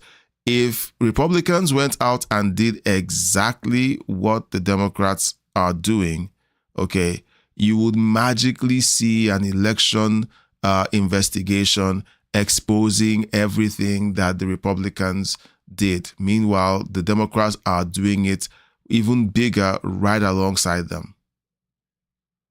So it's that craziness, okay, that I keep calling out. Gardening says off topic, but it does. But does it look like JD has lost weight? I don't know. Hickok's family, you tell me. I don't know. I do know that there are AI videos of him, chunkier. He did say that he used to be overweight at one point in his life, I think. His face looks so thin now. Now, those memes of him being chunky, it don't seem funny. Yeah. Well, let's keep going. Logical. Yes. Like, I'm not Every skeptical. country does it. I'm not skeptical. I'm accusing them. I think they stole the election. Yes. And yes. I think it's common. And this idea that elections can't be stolen. I always say to people, okay, do you think that the amount of election fraud is 0%? No one thinks that. Yeah. No one thinks it's zero. Exactly. There's always some overzealous person that works somewhere that's doing something. There's always crazy people that like blue no matter who, we got to win, or red no matter what. There's always people, right and left, that are going to try to rig the election because they think it's imperative. Look, we saw there was people like Oprah Winfrey was saying it. Like, if we don't win this election, you may never vote again. Like, what the fuck are you talking about? Like, why? Who's going to tolerate that? Left or right? That's crazy. That's right. But that attitude allows people to justify cheating. Correct. And I think they cheat. Well, if you tell a big enough lie long enough, people believe it. And so you have Oprah Winfrey, the person who many people let into their homes. Many of their daughters had her as their role models, telling them that if Trump won, their daughters would lose the right to vote. Their daughters would lose the right to health care, the right to murder your unborn kids in the womb. That's health care. And people believed her, and they still repeat it. You have the ladies of The View saying that Trump building the ballroom is a sign that he never wants to leave. What a retarded statement. But do you know what? The clapping seals in the background broke out in applause, meaning that they're right. And everyone who's watching the show and believes their BS says, hey, they must be correct. And I think they've been doing it forever. And I don't think there's any other reason why you would have no voter ID. And they try to say, oh, it's racist to have voter ID. Like, what are you talking about? Do you think other races are incapable of going to the DMV? That's offended. Insane. Yeah, that's racist. I'm offended. They think that because I am melanated, okay, that I don't know how to find a DMV. actually super racist. That's really Right, racist. the implication of their argument is literally like blacks and Hispanics cannot go to the DMV to get an ID. By the way, if you look at the polling, black Americans are as pro-voter ID. Even though most black Americans vote Democrat, they're still pro-voter ID as much as white Americans. Which proves that Democrats don't care what the black community thinks. Most White Americans are voter. So They this is a want crazy voter ID, thing. except for operatives. So I'll offer on the Joe Rogan podcast this deal as vice president of these United States that if Democrats really don't think that there's any cheating, give us voter ID. Yeah. I just don't know Give us how voter it's ID, not. and we'll stop talking so Why much is that about not elections. a federal thing? We are trying to make it a federal thing. So we are right now trying to pass the Save America Act. One of its main provisions is a requirement that you do voter ID. And we actually have, I think, a majority of the Senate that would support it.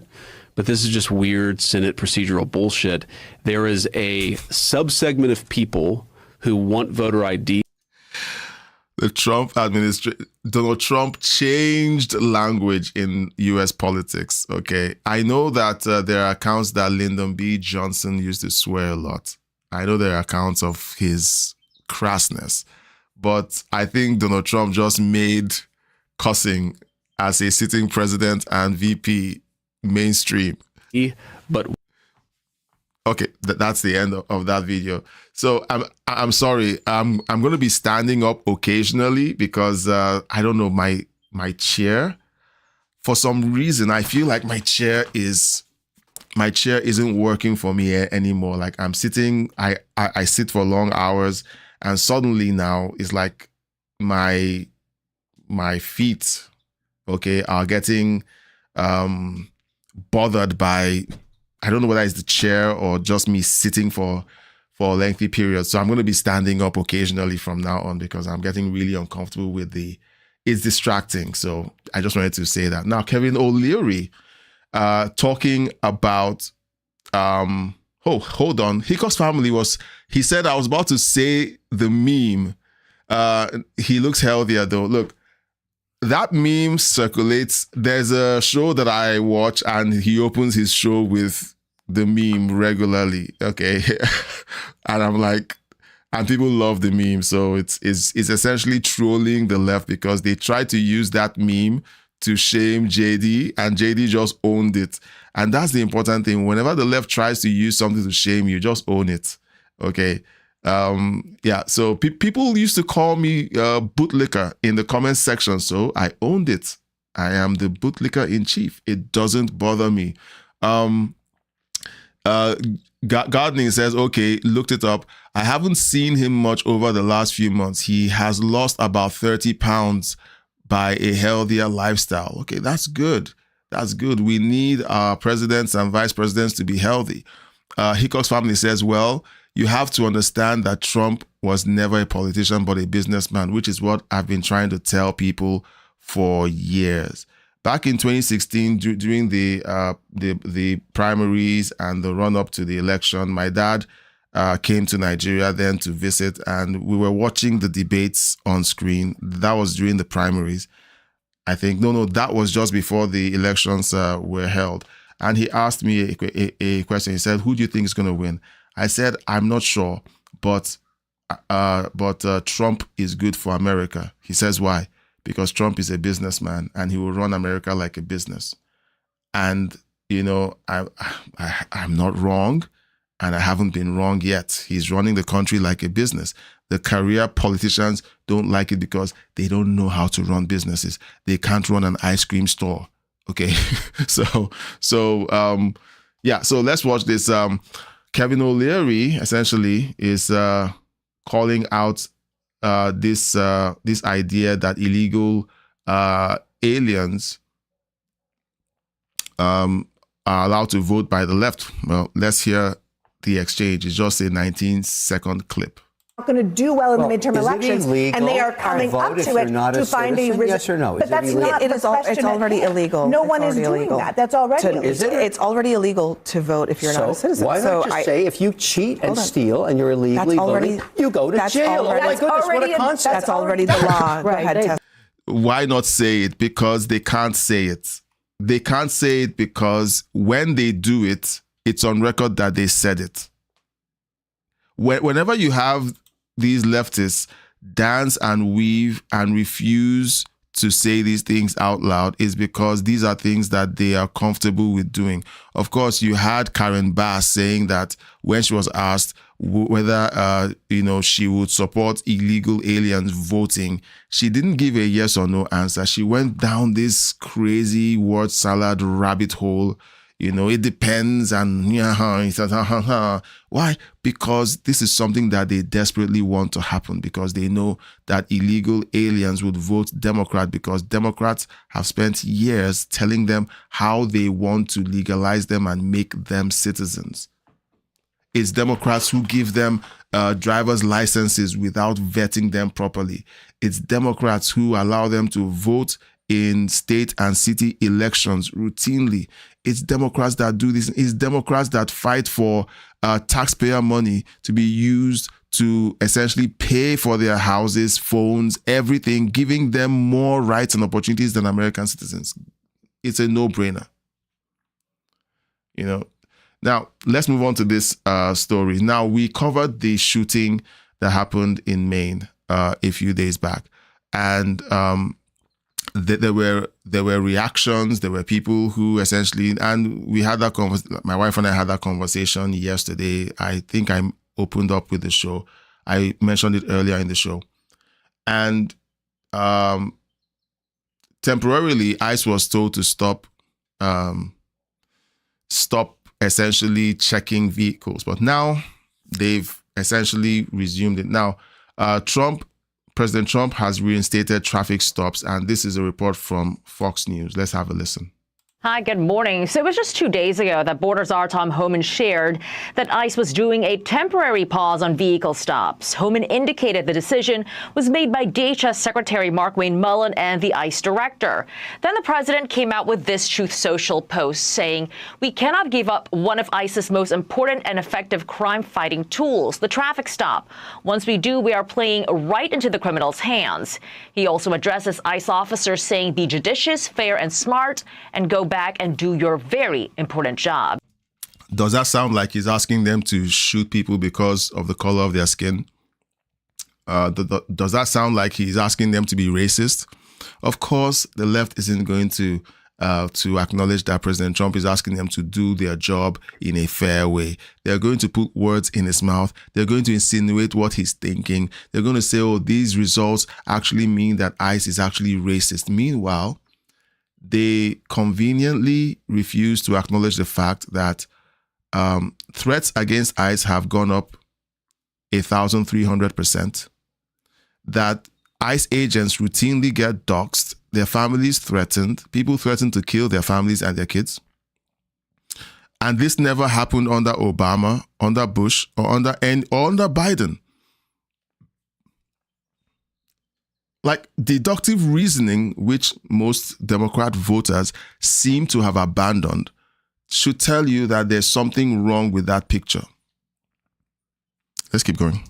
Mullin has not explicitly said the pause would be overturned, but he says this: President Trump and I are on the same page. We want our ICE officers to have all options available to keep them safe while executing our mission of deporting as many illegal alien criminals from our country as possible. The back and forth comes after 2 fatal ICE-involved shootings in less than a week. So the first guy on the left, okay, remember the guy in Houston? Mexican nationality, there illegally, driving a van, didn't stop when ICE told him to stop, got shot, got killed. They opened the van, a substance found in the van that kind of looks like meth. The guy in Bedford, Maine, Colombian national on a work visa, perhaps was told that ICE was snatching people off the street, disappearing people, saw ICE trying to stop his vehicle. Maybe he panicked. No one knows yet. The investigation is still ongoing. Refused to stop, and then he barrels his car towards an ICE officer, or we don't know the details yet. Doesn't cooperate with law enforcement, gets shot, killed, and oh my goodness, oh my, ICE is horrible. ICE is evil. These 2 cases are frustrating because one, they didn't have to happen that way. Two, we can see a through line from when Democrats began to make it okay to demonize and attack ICE. They made it okay. And so they created that permission structure that allows people to randomly step outside and oppose ICE or resist ICE, calling them the Gestapo and Nazis and so on. They made it legal. They made it legal for people to threaten the lives of their families. Let's keep going. Authorities in Maine have identified a 25-year-old man whom DHS says was not the target of their operation, but he tried to flee before an agent opened fire, calling it a threat to public safety. And in Texas, a federal search warrant says the Mexican national who was shot and killed by an agent was driving a van with 3 bags of what police say appears to be meth. And on Tuesday, a 28-year-old man was also hit and killed by a semi-truck in Florida after police say he tried to run away from immigration agents. Homan is blaming Democrats, accusing them of stirring up fears about ICE. Look, I don't like what's going on with these violent activities and people getting killed. But now, saying but at that point is kind of saying, forget everything that I said. Let me just use the word however. However, let's also include cause and effect. Cause and effect. What is causing people to react this way? What is causing people to think they have the permission to disobey federal law enforcement? Of course, we have Democrats saying that ICE is illegal. They've been called the Gestapo. Democrats have said that ICE is disappearing people. So of course, people are going to treat them like criminals. So it's insane. But then again, this is the world that we live in. Now, Tom Homan here was being asked a question. Now, my wife, who happens to be calling me, just give me a second. I have to be a good husband. Just 1 second.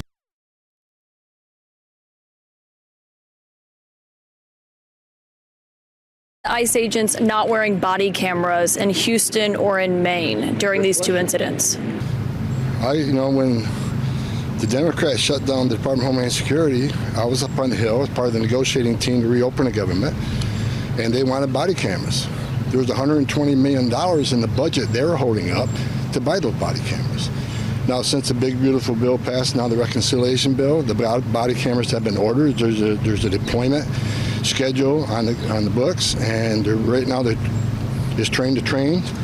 So officers in each field office can train their officers on the use of the body cam. But don't you see that to be extremely urgent, given right now it is urgent. We do not have video of these situations beyond witnesses? As soon as they had funding, they bombed them. If Democrats, but it's been 2 months since April. It would have been a lot quicker.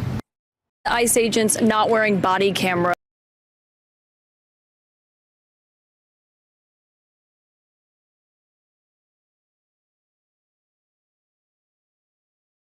Sorry, I forgot that the mute button was still on. So this was a question that my wife brought up about, hey, how come they didn't have body cams on, during the operations in Maine? And I said to her, well, the same Democrats are the ones who essentially cut off funding from DHS because they didn't want to fund ICE. They're the ones who shut down the government for a long time because they didn't want to fund ICE. And suddenly, the impact of their insanity is showing up, and they're trying to blame ICE for them not having body cams. Now, someone says, like she says, hey, they got the funding since April. Oh, you think that body cams are like Amazon deliveries? Like they just show up, and then you're like, okay, you strap them on, and then you strap them on, and then it's plug and play. There's training, there's protocol, there's policy on using the body cams. Everyone has to be trained on them. That's the first thing. 2, have you ever seen the government execute on anything quickly. Have you ever seen funding released and things that the funds were released for efficiently go through even under Democrats? Trump is doing a bang-up job. Sounds like a bad thing. He's doing a great job when it comes to the efficiency of these things moving forward. But things like body cams and other things like that, there is a process to them. Does it sound like I'm making excuses? I'm making observations. And I'm saying there is a reason why things like that are slow, in happening. That's my observation. So everyone is like, why didn't they have body cam videos? Well, so how come you guys didn't complain when they shut down the government? How come you guys didn't scream to the high heavens when they refused to release funding for DHS? Yeah, Hickox family says they don't want their voters deported. That is true. They don't want their voters deported. Hickox family also says, key connection, legal immigrants tend to lean Republican, wanting a better life. Illegal immigrants lean Democratic due to handouts. Dude, you deserve fireworks. You deserve fireworks because I noticed that too. People who immigrate to the States legally. Okay, so here's the thing. A large number of them are people who are essentially, I would use the term self-made. Self-made in the sense that they worked, they saved money, they built up capital, they had enough to qualify to immigrate to the West. All right? Most of the people who do that tend to be conservative. Then you have the people who essentially robbed their countries. They were part of a corrupt regime. They looted their countries and then they ran off to the West. Those people tend to be socialists or communists. And then there's the other half that break into Western countries illegally. And then they see the handouts and they want the handouts to continue. Those people also vote left because they want the handouts to continue. It's easy to make these deductions. And I'm an immigrant, okay? I am an immigrant. And I fall, on the side of those who literally had to save and they moved, decimating. Like when we moved, our life savings were like wiped out.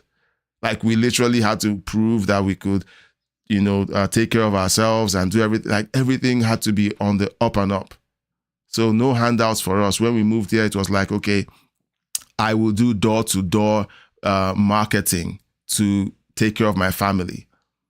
Okay, I wasn't looking for handouts. So it's you're spot on, Hickox family. All right, so let's watch this video by Dan Bongino. He says Ana Navarro can't name a single American killed by an illegal alien. They always want to say, oh, look at these illegal aliens. ICE killed this person and that person and that person and that person. ICE is bad. Okay, so how about all of the American citizens that were murdered by ICE agents? The car crashes on the road by illegal immigrants who were given driver's licenses to drive long-haul trucks. How about all of those people? You wouldn't cry for them. Okay, you wouldn't cry for people who were murdered by illegal aliens. Let's listen to Dan Bongino. Here's another example. It's a milder example, but I want you to watch this debate with Ana Navarro and CNN. When, again, confronted with reality, their only response is this visceral sense of anger as they realize they've been called out and nothing they believe is actually true. That's why we're the happy warriors, because we know we're always anchored in compass true north. Not them. Yep. They're walking all around in the forest. They don't know where the hell they're going. I just saw that river 5 minutes ago. It's because you walked in circles, you dumbasses. Check this out. There's been now at least 5 people killed by ICE in the streets of America. Ruben Rey Martinez, they killed a young man they killed in San Padre Island in Texas. Silverio Villegas Gonzalez, Keith Porter, they killed him in LA. Renee Good and Alex Preddy, they killed them in Minnesota. And now Lorenzo Salgado Araujo. There's been Do you over. know the names as well of Americans who've been killed by illegal immigrants? Do you have that list? I know too? some of the. I know Do you some of the their names. I don't have the list, but I do know some of the What names. are their names? What are some of their names? Listen, we have Some of the heard all of the American- names. No, just what are some of the this names? This is not me doing a contest of whether you know the names or whether I. You started it. You started with listing names. Look, and here's the thing that happens as well whenever you debate these leftists. They come up with, oh, how about this and how about that? And you're like, okay, challenge accepted. And then you begin to list, okay, you handle their objections and you begin to list your own and you're like, oh, and they're like, oh no, we're not talking about that. You're the ones bringing, no, dude, you started it. You took us down this road. Let's do this road. And then they start claiming that, oh, I don't understand why Trump people are so this and the other. She started it. Know the names. I want to pronounce these names because I think we need to put names and faces and stories. Right? Absolutely. Okay, and to the faces of Americans who have been killed by illegal immigrants as well. The people they killed don't have criminal records.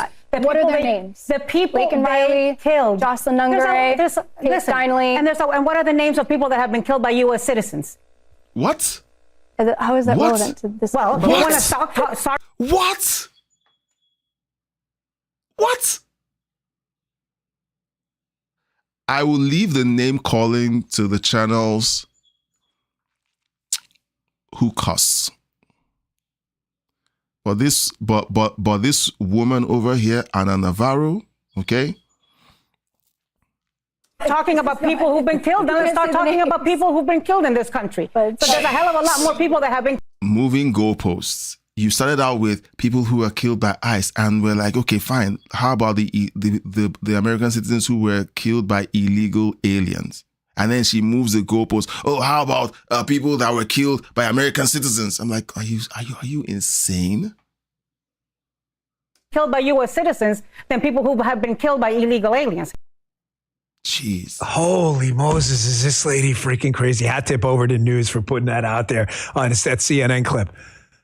Folks, I was reading something on X, and forgive me, I should have sent it over to the show this morning. I do a lot of show prep. I don't scroll as much as Haley. It's impressive, her man, but I'm on the net a lot. There was this piece about how creating negative feedback loops in your own brain by constantly complaining, that this is a really bad thing. Now, let me tell you, I can be guilty of this too sometimes. My wife will tell you, like, sometimes that I'll focus on something. She's like, just let it go. Like, what's her name? Elsa from Frozen. Let it go. Just let it go. And sometimes I can't, but I'm really trying. The gist of the post was that scientific research indicates that if you complain a lot, you train your body in these feedback loops to only see and recognize negative information. Yes, that is the modern progressive movement. Now, this is a good segue into Hickox family's comment on in the chat. Hickox family says, another thing is Democrats have a look about them, so do immigrants. And that's what he's talking about. When you have a worldview that is negative and in many cases hateful and racist, you have a look about you. When you broke into the country illegally and you feel like you committed a crime, you have a look about you. Those of us who have children know when our kids have done something wrong. There's a look they have. Hickox family continues. You can look to see who is illegal versus illegal. Illegal looking. Okay, the illegal looking over the shoulder. Legal looks ahead with a smile. Hickox family, you deserve another acknowledgement. Look, I don't know, like, geez. Okay, let's keep going. Now, this video, I wanted to play this video. Maybe some of you have seen it, but I wanted to play this video as a reminder to all of us that there was a time when CNN had nothing but good things to say about ICE. And they even did a ride along with ICE. And during the ride along, they even had, let's say, detained, an immigrant was detained wrongly, and you'd see how they handled that report when they got to that point where that person was detained wrongly because that was the wrong person they were looking for. Now, this was under Obama's presidency, okay? And once Trump came into office, suddenly these same people became the devil. So let's watch this together. Just before the sun rises in the Windy City, Immigration and Customs Enforcement agents fan out across Chicago to arrest criminals in the U.S. illegally. Tech 1, Tech 2, Tech 3. CNN was granted exclusive access to witness some of those raids.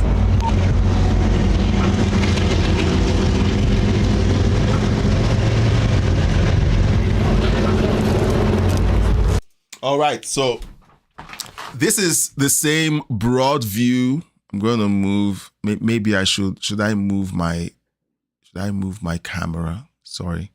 Should I move my camera? This is the same. I'm going to. What's going on here?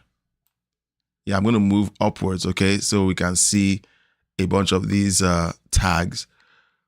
So this is the same broad view ICE detention center that was being protested last year. This is the same Broadview ICE detention center that J.B. Pritzker and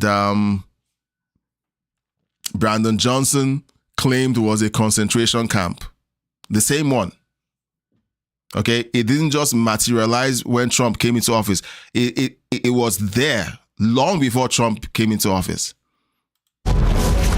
We got 3 targets this morning. You know, some of the neighborhoods a little sketchy, so we got to make sure it's not just the target we're looking after, but other people around us. They want to come out extra early, like right now, because they want to catch these people before they go to work. That's why it starts so early in the morning. All right, let's roll, guys. Cook County is one of more than 300. Hold on, Cook County. Cook County is one of more than 300 sanctuary jurisdictions in the United States. A lot of things go through your head. Your adrenaline, blood pressure, of course, goes up when you're getting ready to do something like this. You see how they humanize the ICE agents under the Obama administration. All right, that vehicle behind us is off limits. How many people are involved with this operation particularly right now? I have a 5-man arrest team here situated in this neighborhood here on the street. You see the stoop going up. I have a couple guys sitting I'll answer that question in a bit. This is part of what we do. Keep eyes on somebody and try to be as covert as we can. There we go. Is that him in white? This may look organized, but in this moment, confusion. There's always challenges we face when it's dark. Somebody looks very similar to an individual. ICE agents mistakenly arrest the target's brother. In the process of talking to him in the vehicle, he then said, "Oh, no, I'm actually so-and-so. Who you're looking for is over here, this other address." He led us to that address, and we were able to actually arrest the individual we were looking for. This same thing happens under the Trump administration, and guess what CNN does? They have a 1-hour debate over how racist ICE is. You're profiling brown people.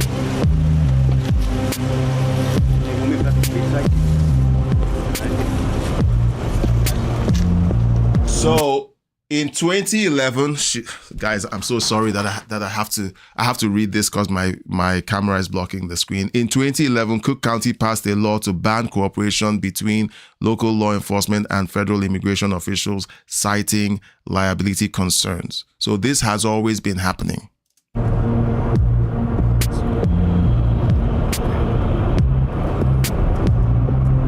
Now, the county, I'm sorry, I'm going to just keep doing this. The county says prior to the, this is 2016, guys. The county says prior to the sanctuary law, ICE was deporting people for minor infractions. Okay. Again, ICE says the county ordinance creates a danger to the community by releasing undocumented criminals back into the streets. This is exactly the same thing that Tom Homan has been saying for over a year. He said it before he was confirmed as the border czar. All right. Continue 0.2 miles, then turn left on 22nd Street. Next target, somebody that did excessive 10 years for narcotics. Morton Lund, good to see you in the chat. Okay, you've always jumped into the comment section, but now you're in the chat. Good to see you. Let's keep going. Trafficking. He's also been arrested for DUI. We also may be attempting to criminally prosecute this individual because he was previously removed from the country, which is a federal felony. So, I'm sorry, guys. This video is packed with a lot of facts, okay? Remember how CNN has been saying that breaking into the country is not a federal felony, it's a civil crime. They broadcast here that it is actually a federal felony. You have evidence, right, that he's using a fake identity, or? That is correct. We believe he's been using a U.S. citizen's identity to live and work. He has an Illinois driver's license. Immigration and Customs Enforcement just arrested its second target. It has had surveillance on this person for a while now. This individual was incarcerated at Cook County Jail at one point. He was released without notification to ICE. Previously, if we had been in the jail like we were prior to the 2011 ordinance, we probably could have arrested the individual at Cook County Jail, much more safe and secure location. Much more safe and secure location. We're seeing the violence against ICE and the shootings happening on the streets because ICE has to go into these communities to arrest these people, to detain these people. And then the Democrats weaponize their crowd and tell them, hey, they're disappearing people, resist them, get in their faces. Be processed, they're going to fingerprint him, ask him questions, and there's a whole process that goes into place before anyone is deported back, including seeing a judge. We're cutting through because the highway's still backed up. Continue 4.7 miles on North Carroll Avenue. This third target, he has an unauthorized use of a weapon, which was a firearm. He has a couple DUIs. He is a criminal. He has an extensive criminal history, and by taking him out of the community, it's making the community safer. And that's ICE's purpose, is to focus on criminals and community safety by taking these recidivist criminals out of our communities. Tim Walz says that it doesn't keep the communities, or it doesn't make the communities safer. According to Tim Walz, he says it doesn't change anything deporting these people. You got any weapons on you? No. We got a warrant for your arrest. So we got here and there was a lot of action almost immediately. We came in, saw the individual, we had eyes on our target. You know, he was able to come out of the business for us. We were able to apprehend him without incident. At the same time, we also brought out his brother, who also is believed to be illegal in the United States. We were able to run him on our portable fingerprint scanner. He did have a hit with DHS, so he's been previously encountered, I believe, by the Border Patrol. So we're going to take him to the office and verify what criminal history he has, and we'll go from there with him. Now, imagine this happening today. They wouldn't be able to stand out here having this conversation. They would have people around the neighborhood screaming, ICE is here, ICE is here. They would have people jumping out with signs protesting them. You would have people blocking their vehicles. You would have, in California, people were throwing rocks at them. In Texas, they had someone shooting at an ICE detention center, killed two illegal aliens and injured one. Like, why is it that ICE doesn't have that happening in this video, and yet we have it happening under Trump? At the same time, when an individual run out the back of the business and started jump fences, officers pursued him, were able to apprehend him. Why did you run? Well, the thing is, I gotta look out for my kids. I just don't want to leave my family alone. So he says he can't leave his family alone. Let's see how CNN handles this particular claim, because they've been screaming about how Trump is ripping families apart, how the Trump administration is racist and they are destroying families by sending people who broke into the country illegally back to their countries. That's one of the main reasons. What do you think about what ICE is doing to get criminal undocumented immigrants off the street? That's good. We really appreciate that because, I mean, sometimes they get people that they're not doing anything. And we come over here for the same reason, to work, not to go ahead and break houses, break cars, nothing. All right, take care, sir. So even the illegal aliens who aren't committing crimes appreciate the fact that ICE is getting the violent criminals off the streets. He's just saying he was scared and ran from the cops, but that's why we want to encounter him, see what's going on, see what the story is. He's not a priority. We haven't encountered him before, so we're going to let him go on the spot. So that's one of the beautiful things that some of the technology we're trying to deploy is to be able to do some of the screening right here instead of dragging everybody back to the office. And it worked out great this particular time. This is the ICE processing facility right outside of Chicago. All the targets that were arrested are brought here. They are fingerprinted. They fill out paperwork. They answer any questions from the agents. Here's what you're going to ask for. I requested hearing before an immigration judge. They've already had their due process. Now, basically, we serve them a new paperwork. Due process. Due process. And they keep screaming, they need due process. Like,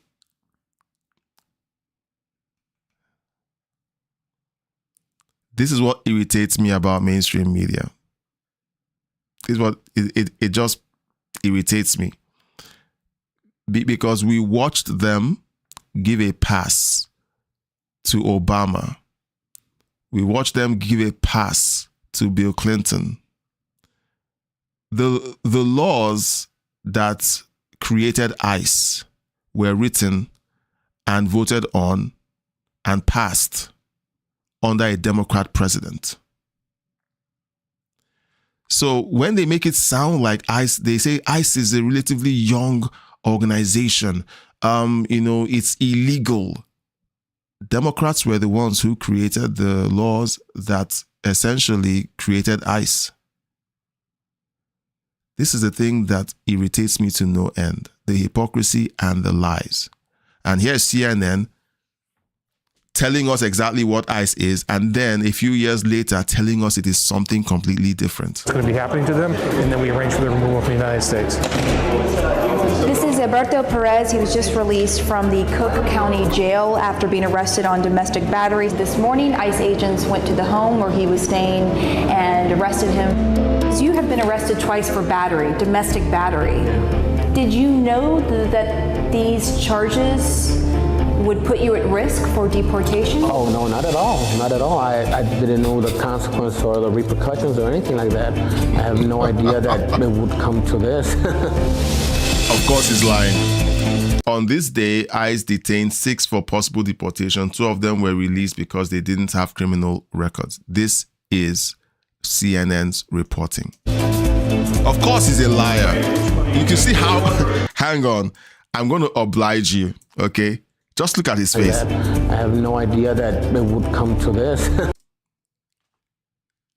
The smile doesn't get to his eyes. He's lying. Do you think you will be deported? Hopefully, in my heart, I believe I won't be, but then apparently right now, my faith is in the hands of a judge. Yeah, so this is CNN covering Obama's ICE.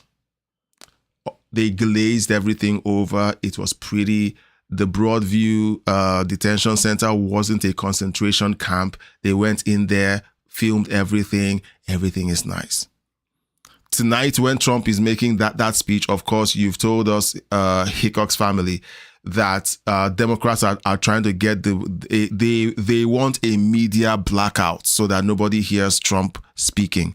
Well, sadly for them, the only people who won't hear the Trump speech are the boomers who don't know how to use the internet. The rest of us are going to just tune into YouTube and we're going to watch it right here. So it's like, okay, I promised that I was going to read your comments in the chat. So let's go back and read the comments and answer that question. All right, Hickox family was asking me, as a legal immigrant to the United States, how do you feel going through that process to then seeing Democrats allowing people in, bypassing all the work you have done? Okay, so I am not an immigrant to the United States. I am an immigrant to Canada. And we essentially go through a similar path. So here's the process. First off, you apply, and during your application process, you have to prove that you have the ability to maintain your family. You're not going to be a burden on the state. You do a health check to make sure that you're not bringing in any transmittable diseases in, and you're not going to be a health burden on the healthcare system when you arrive. There are a bunch of other things that they do. They do a background check. They want to be sure that you're not a criminal, okay, and a bunch of other things. Now, for countries like Nigeria, rejections tend to be higher because the immigration services do not have transparency into our criminal records. So most of them tend to lean heavily into financial records. So you have to give about 6 months of financial records to prove you have a steady flow of income. There's nothing that looks criminal and so on. So they tend to try to reverse engineer that with financial records. I came in with my family, and we're on a path to citizenship. Okay. And one of the things that you try not to do, but you have to do is keep your record clean. Don't break any laws. Don't murder any citizens. Don't assault them, and claim it is part of your culture. These are things that people with a brain understand. Okay. Now that's my journey. I have other family members who live elsewhere. My dad lives in Virginia. My elder brother lives in Virginia. I have another elder brother who lives in New York. I have one who lives, I have my younger brother who also lives in Maryland. And then I have my younger brother who lives in Canada as well, alongside with me. My kid sister lives in the UK, and my elder sister lives in the UK. So I have siblings all over the world. And the main thing is, look, you need to go through the right path to enter those countries and show that you are not going to be a burden or a threat. That's the main thing. Now, how do I feel watching people breaking into the country, okay, into the United States? And okay, so let me answer your question the way you asked it. How do you feel going through the process and then seeing the Democrats allowing people in, bypassing all the work you have done? We literally had to, like, my family had savings for how many years? It was basically our life savings. We were working and saving, and to see that we had to go through all of that and then still go through the path, like the anxiety that you go through when you put in a visa application and you're not sure whether you're going to be accepted or rejected, and so on. Going through all of that, getting accepted, having to pay for a flight ticket, fly in, go through everything and settle in and find a job. You have to find a job. You have to stay employed. And then you have to do all of that. And then looking over and seeing what's going on in the United States, it is frustrating to no end. It is frustrating because, one, it is creating a dependent immigrant class that is no help to anyone, is no help to the United States, and in the end, they are simply a burden that only grows, because when you have a dependent class, they don't work, they don't do anything but leech off taxpayers. That's one thing that tends to happen. All right. Watching them commit crimes is even more frustrating because they are shutting the door to other people who also need to move to the West. There are other people just like me who are law-abiding, who want to work hard, who want a better life for their children. And they will be a net positive for Western civilization and Western culture. But these people essentially create a scenario that makes it even more difficult to have people like that move over to the West. And so the Democrats are enabling illegal crossings into the country blocking out the possibilities that the good ones come into the country. So it's it's just one frustration on top of the other. Gardening says, bad neighborhood, workers heading out and gathering early, all appear to be brown people. Then Hickok's family says, apologies, thought you were in the US, but close enough. Canada wants to be US, still needs some work. Yeah, well, look, it is as close to the US as can be. The relationship between Canada and the US has essentially, like, everything, most of the things that I see here with respect to, infrastructure, school systems, everything, like the schools are kind of built the same.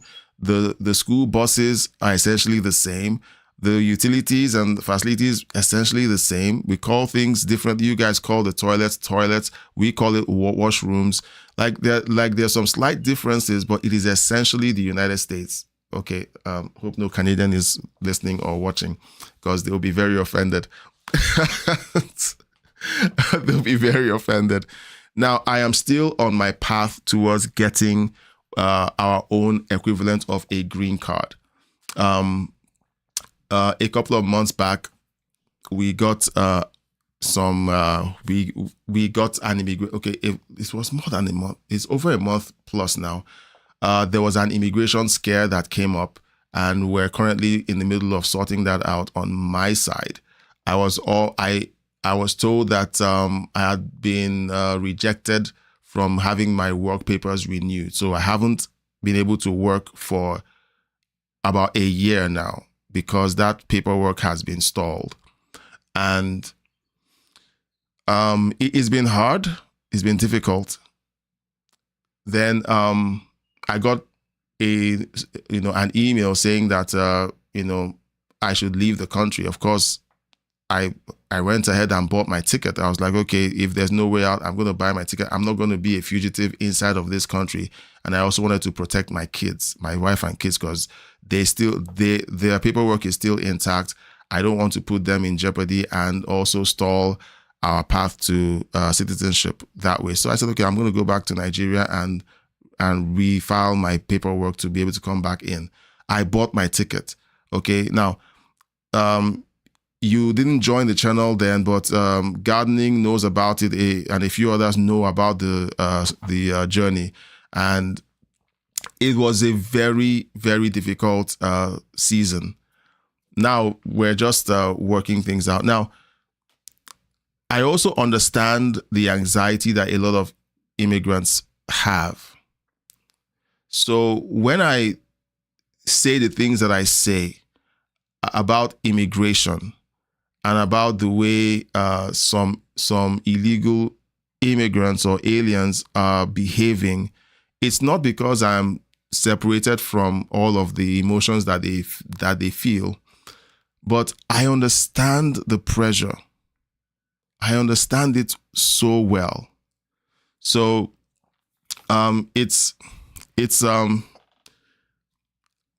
hard. It's crazy, but I totally understand. All right, now I'm going to be. Sounds about right for Canada. Yeah, it is. So I'm thinking, okay, since I'm going to be going live again tonight, okay, we've already crossed the 2-hour mark, and I am not Asmon Gold. I'm not Asmon. If you don't know who Asmon Gold is, don't worry about it. But he's only one of the biggest live streamers, in the world. He streams literally for 5 to 6 hours, sometimes 8 hours. Okay, so I'm not him. So here's what I'm thinking we should do. I'm thinking that we should resume this conversation. I have a bunch of other stories that are lined up.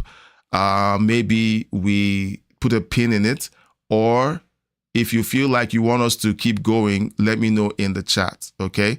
Hickok's family says, yeah, get some rest. eat some food, have a drink, get ready for the fireworks of a lot of liberals here. Okay, so we're going to keep, so as you can see at the top of my screen, I have a lot of other tabs that we haven't covered. So we're going to come back in. I'm going to see if I can appease my family. I moved the live stream to the mornings. And I told my wife, I'm going to be doing this now, and she was happy about it. But tonight is an important night. So I'm going to figure out a way to appease her. So 15 minutes to 9 p.m. Eastern, because that's when we're supposed to, I think that's when we're supposed to start the stream. We're going to go live. We're going to just hang out, talk about a few other things, watch some of these other videos, and then we're going to watch for when the speech starts. Look, I'm looking forward to something monumental, and I hope it is as earth-shattering as it is being made to appear. Now, I'm going to also schedule the live stream, so if you would, once, just keep coming back to the channel for the next 5 minutes. The live stream for tonight will be scheduled, and I would love for you to just hit the notify button to just show that you're waiting for the live stream. It helps YouTube kind of know that there's an audience that's looking forward to this show, and it could actually spike some distribution from the YouTube end. All right. Gardening says, yeah, the boys will be here in 20 minutes, so I have to get going anyway. I will see you all then. Hope you all have a good day, and hope you have a good day too. So thank you, Gardening, and Hickox family, you too. Thank you. You guys made this morning's live stream an amazing one. Like, look at all of the conversations we've had. It's amazing having you guys in the chat. I love having you guys in the chat. And please consider supporting the channel if you could by liking this video, and also consider sharing the video. If you're not subscribed yet, please consider subscribing. So we're going to be back again this evening. I'm going to set up the stream for tonight. Please consider hitting the notify button to be reminded. So we're just going to cut off, and then I'll set up the live stream, and then we'll see tonight. Okay, bye-bye, and God bless you.